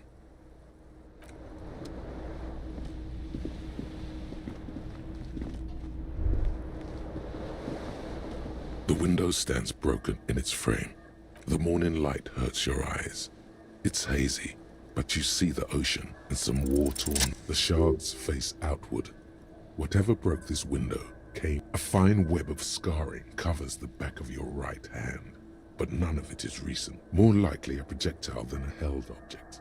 There are no fragments on the floor from pulling a tool back in. It is too large for a bullet, yet too small for a piece of furniture. The shoe you found on the balcony fits the hole almost as well. Congratulations. You smashed the window with your own and maybe, just maybe, you were trying to smash your own reflection.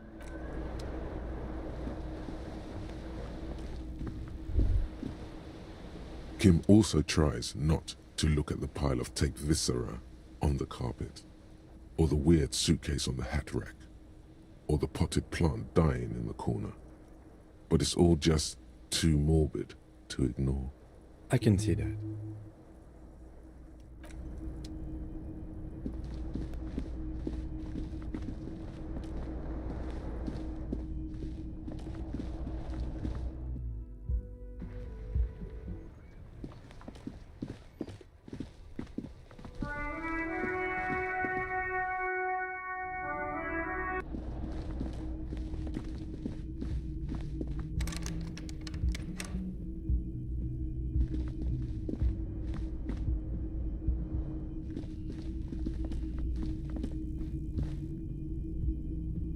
The door is this door.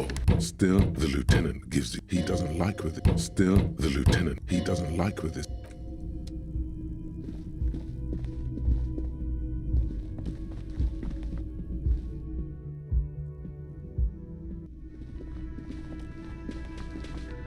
Oh, hello, dear. There you are again. Oh, yeah. It's That's, my apology. It's not a hobby, dear. Searching for such species. She's completely internalized her husband's struggles. There's really no point in manipulating anyone. She'd be only too pleased. Oh, I'd be delighted. One cryptid, not a couple. One. This won't turn into some kind of cryptid extravaganza, and I don't. Or he'll be Ooh, tough choice there. The gnome of Jeroma.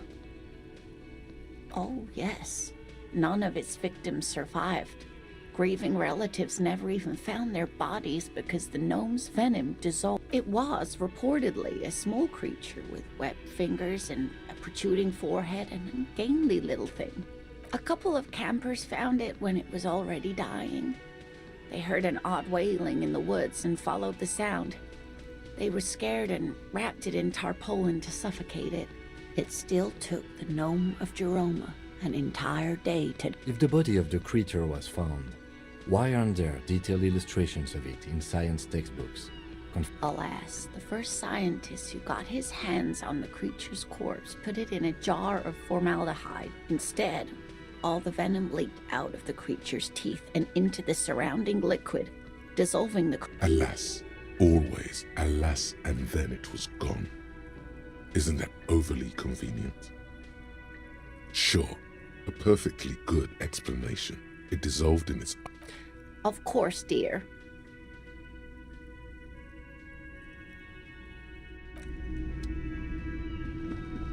Can I help you?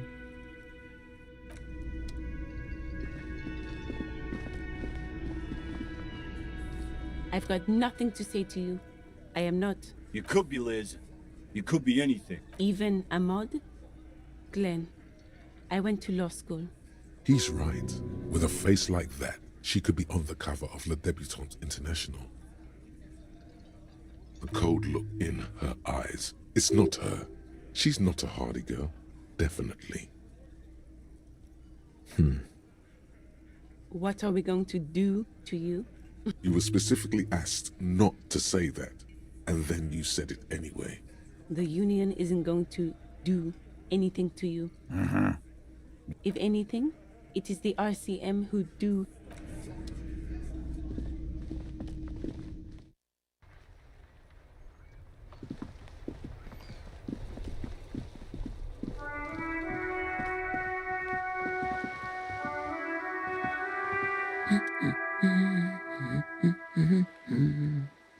No, absolutely not. Are you a policeman or a nanny? They are not missing. You know where they are. They're at home, smoking, given the ladder of vices. What if something horrible has happened? What if they're dead? That's the bad vibe you got before.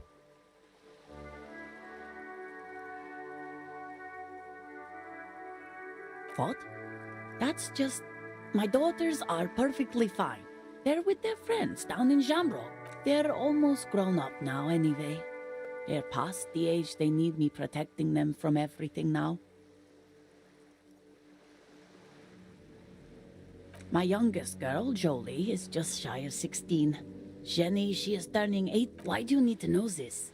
Did someone say party? You could use a party. Hunt it down. There is no Okay, it must be asked then. What are you doing here? Why are you pursuing this? I don't mean to disrespect, sir, but you are being a bit of a cockatoo. For what it's worth, I agree. But cockatoos can't be stopped when they get ladies. It's better to indulge him at this point.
I don't even have a cockatoo. And guess what? Even if I had, it wouldn't great. Nothing. Go read up on them if you're so in. Maybe you should. Wonderful. The story's open. The woman.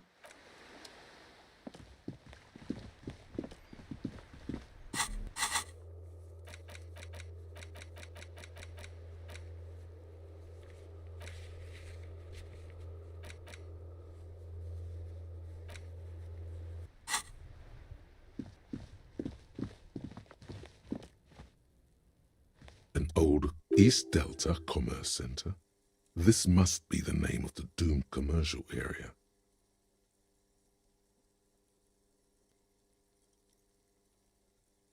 Silence. You ring. What an ominous. You ring. What an ominous. All you hear is stat. You ring the doorbell. You wait for it. Looks like someone has Silence. No one answers. Nothing happens after you ring the doorbell. This button. This button looks new. I wouldn't be surprised if it hasn't been connected yet. Is it the dice makers?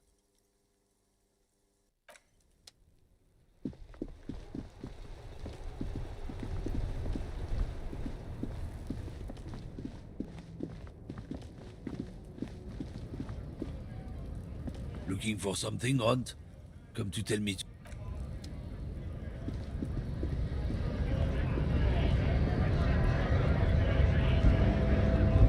Right to work! Right to work! Shame on... Don't think so. Suddenly, this feels like a really, really bad idea.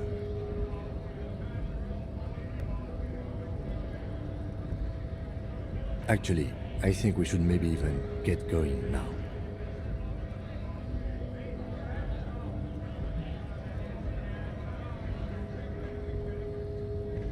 Hell no. I'm just an honest... It just has to be said. That was not a convincing line. Fucking loincloth.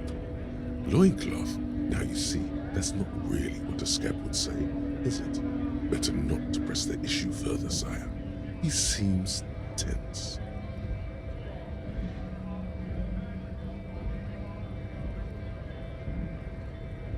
The man's breathing steadies, but his eyes are still narrow.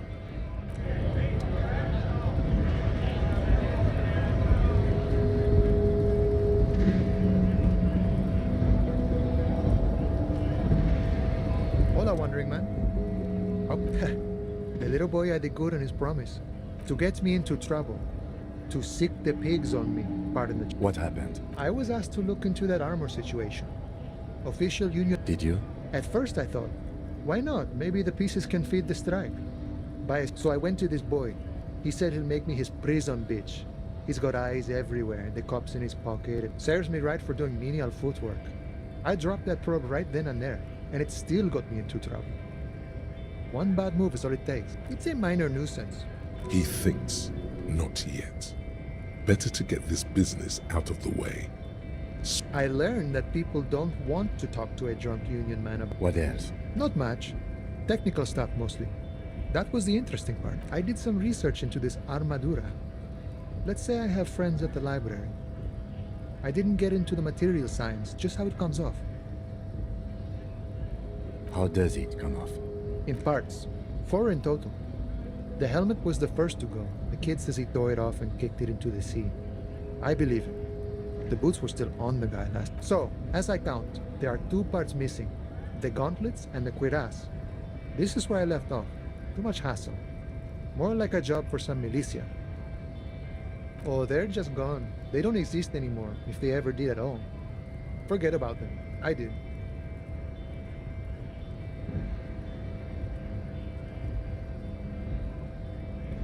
All of it?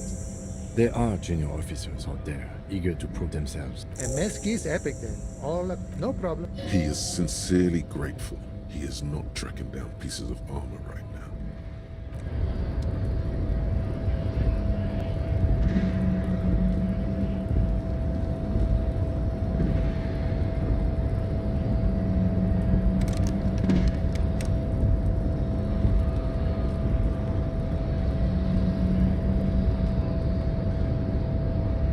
Your race descent has only worsened since I last saw you. You have really let yourself... We still need to...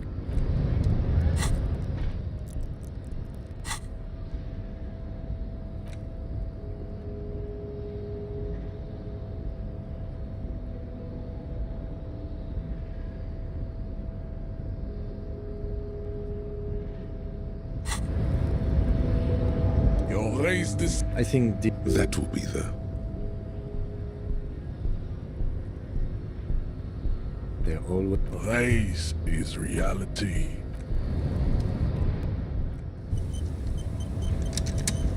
Your race this... Oh, don't be... There must be some friction there. He's keeping it well hidden, however. Mr. Clare is a man of vision. He looks toward the harbor, motionless, the tattoos on his face like a web of stone. Another fit of criminal rage. Your fist... The words to the song. Your hand... Good. Now go before you enter cardiac arrest. Please, that...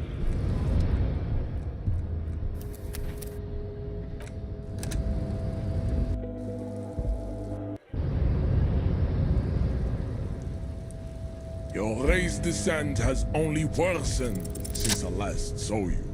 You have really let yourself go. Just like that, instinct took over. A solid strike straight into his throat, into the cartilage.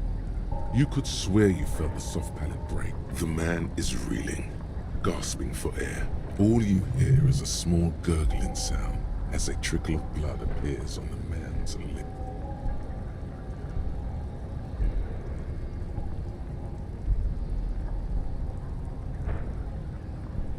Don't wait. You've only got a millisecond. He's coming too. Time that fighting pose. Watch out. He's expecting the hook.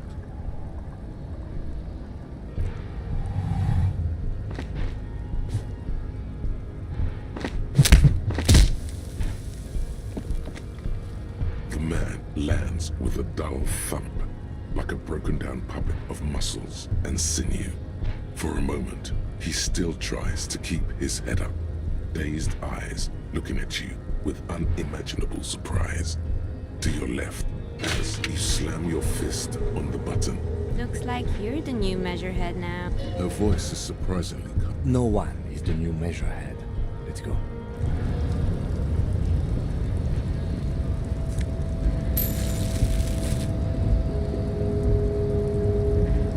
The man is still.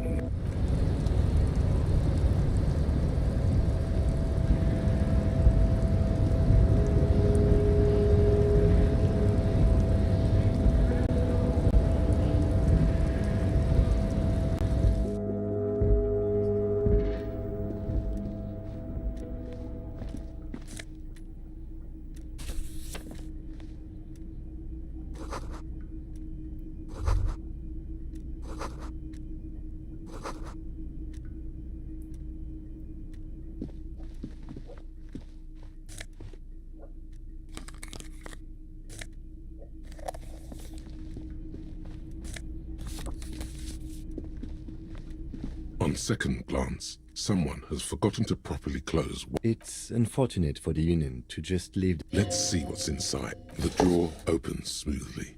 Hundreds of documents containing logistical data. Two kinds of transactions stand out. Materials coming into Revachol from the outside world, from Muindi, Grad, and even Ilmara.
and the same materials being handed over to companies inside Revachol.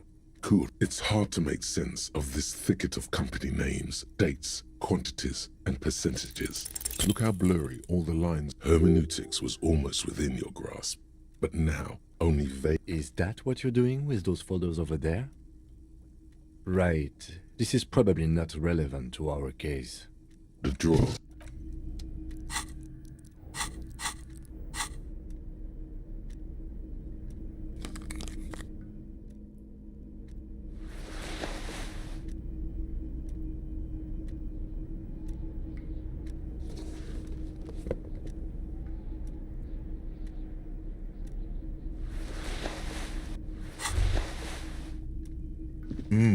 The luxury of fine things. Just look at those black monk straps. After spending an entire day hustling, who's to say that you didn't deserve a pair of ridiculously expensive shoes? Beautiful things give you a rush. It's power. Remember, when they come to take it away from you, you worked for those shoes. The file cabinet stands steady as ever, and the unlocked drawer slides out to greet you. The drawer.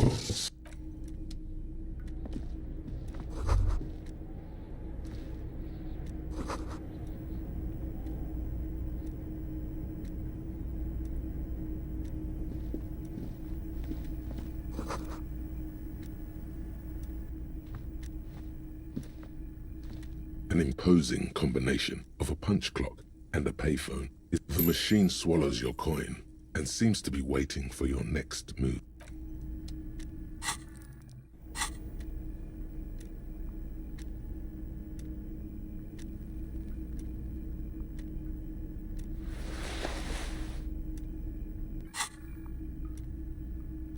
The already familiar cold touch. It's unclear whether you actually have undoubted. Sure, why not?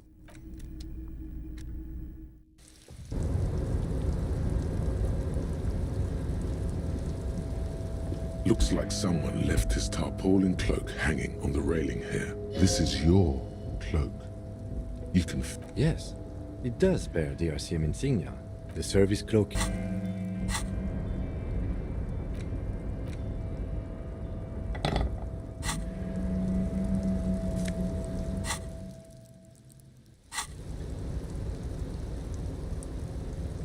Yes?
Container, The lyrics to this container, the accent is so thick, it's impossible not. Container, used to be Wild Pines.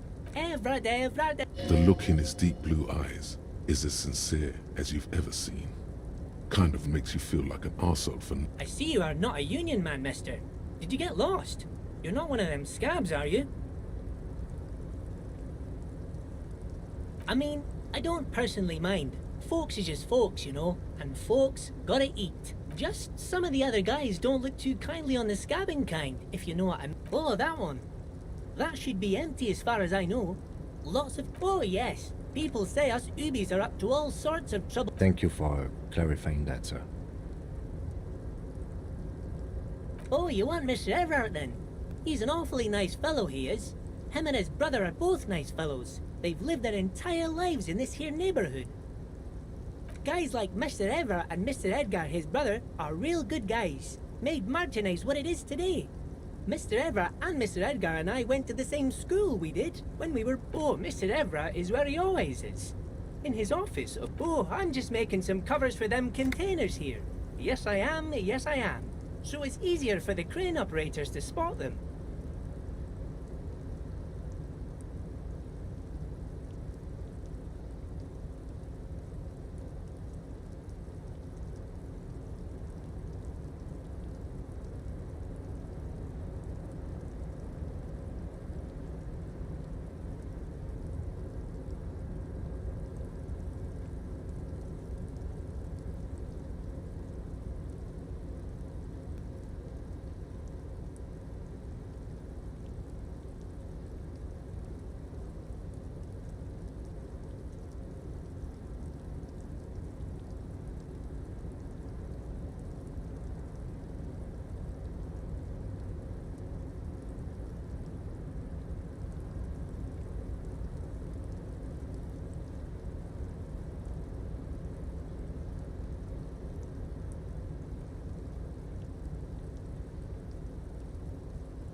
The containers in the yard are green in Wild Pine's livery, and the mountains rising behind Leo is all red in Union colors.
It's like some red infection was... Yes, they are hiding it from the inside.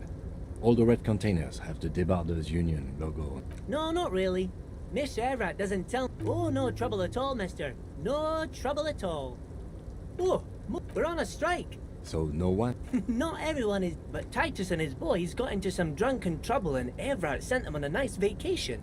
For a week or so. Oh, I'm not really supposed to talk about that. Him and his boys stirred up something in town. Don't go all bad cop on this simple, friendly fellow. I guess the boys got a bit too rowdy and had to let out some steam. I don't really know the details. That's just how Easy, Leo. Let's keep this on the hearties.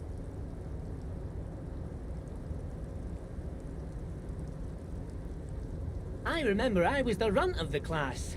But Mr. Everett and his brother, oh, Mr. Everett... You're never getting anything useful out of him. Yes, yes. Everybody. I'm like Mr. Everett's right-hand man when Mr. Edgar is out of town. And Mr. Edgar's right-hand man when Mr. Everett is away. Actually, Miss Beaufort is the right-hand... Who is this, Miss Beaufort? A real pretty lady with... But I can't listen to the radio all the time. There's so much to do around here. Stay on this Miss Beaufort top. Oh, Lizzie. But she's a real nice girl. Grew up in this here neighborhood. For a fraction of a second, this... If me missus and me was to have a child, I'd be real happy if she turned out like her. Dr. Lemaitre said so. And she knows about such things. Being... Law school? Could she be talking about the union fixer? AKA... Looks like it.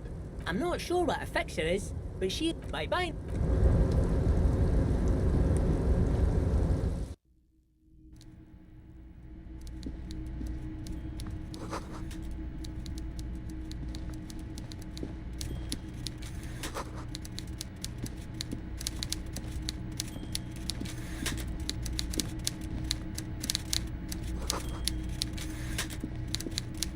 Before you is a walrus of a man seated behind a lot. With great effort, he straightens himself up in his chair, yet says nothing. He simply stares at you. Welcome, Mr. Dubois, Mr. Kitsuragi. I'm Everard Clare, head of the Debarders Union here in Martinez. I'd offer you my hand, but unfortunately my health prevents me from getting up. He looks extremely comfortable. The tiny folding chair, on the other hand, looks like a torture device. You go ahead, detective. Whatever he has in store for you, forget about that. What's with this Dubois stuff? You're getting some seriously bad vibes from that name. Please, Mr. Dubois, let us converse. It's nothing. Yes, that's he's trying to throw you off your game with this Dubois nonsense. Don't give him the pleasure. Very well, Mr. Dubois. I respect a man with strong convictions. I, too, have convictions. One of which is that I will not... Should you find yourself more amenable in the future... You're no Titan affiliation, buddy. He's got you in a fork. Excellent, Mr. Dubois. I can see that you're a reasonable man, and reasonable men can be of great use to one. So tell me, how can the head of the... The chair you're sitting on has got to be the most uncomfortable chair in... Oh, by the way, I heard you got a rather rude reception from a certain Lawrence Gart. This should take care of that nonsense. It should be sufficient to cover your expenses for a few days and patch over your differences with a cafeteria manager. Hey, that's 25 real. That's owe him for? This is a trap.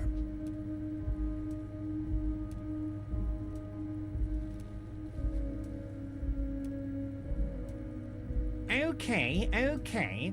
I respect a man with principles. No handouts then. Now, I'd like to set your mind at ease about one other matter. His slug-like lips move, but all you hear, the world is swallowed by a black hole of fear. Only 2 words. Are you all right, Harry? You seem anxious. It's not like you left it loaded. You didn't lose a loaded gun. Local children aren't out there playing with it right now, pointing it into their own mouths. Officer, we will deal with this later. I wouldn't be so sure about that. Who does this guy think you are? Ronnie the Rookie? You ain't worried about no lost gun, or unpaid bill, or forgotten name. You're the bad cop. You're probably more corrupt than him.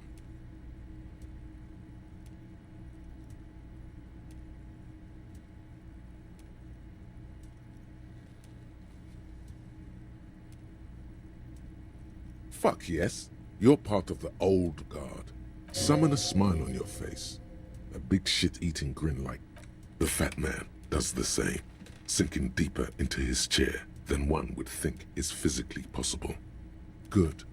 Now lean in with some... That we do, Harry. Let them say what they will about you and me. We're both born fighters.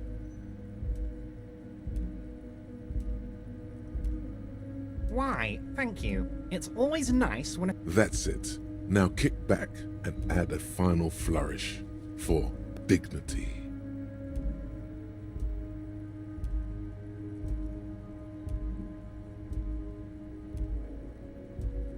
You strike me as a reasonable man, Harry. I like that in a law man. Let's cut to the chase, shall we? What can Everard Clare do for you? I think we'd like to ask you a few questions. Questions will show him who's... What? Harry, how could you say that to me? You know I appreciate a joke as much as any jolly fat guy, but I can't take... You've hurt me, Harry. Me! I trust you, like I trust all my friends. Thank you for your understanding. We will continue to do what we... You too, Lieutenant. None taken. Did we have anything else to do here, Harry? Of course. Let us dispatch with the form... That's what the hanged corpse called you. Harry. My God, so it's true. I didn't want to believe it, but you are a fantastic science fiction amnesiac cop, aren't you? What are the odds of that? I think the odds of that are very low.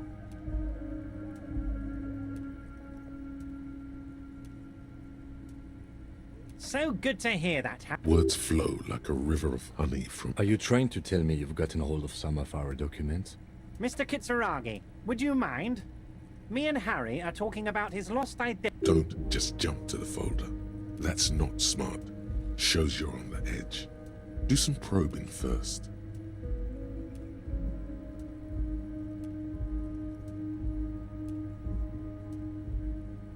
But of course, Harry.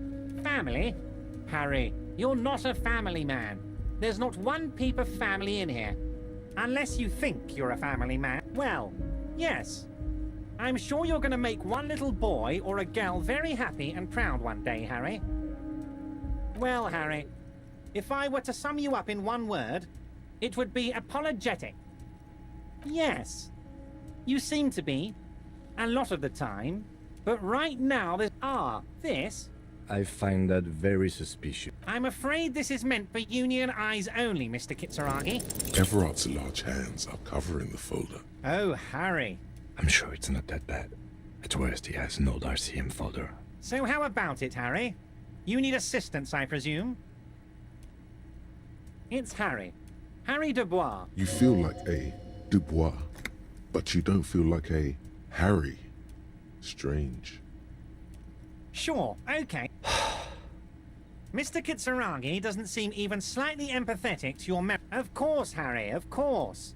Let's not linger on... Am I going to ask? Hell, Harry.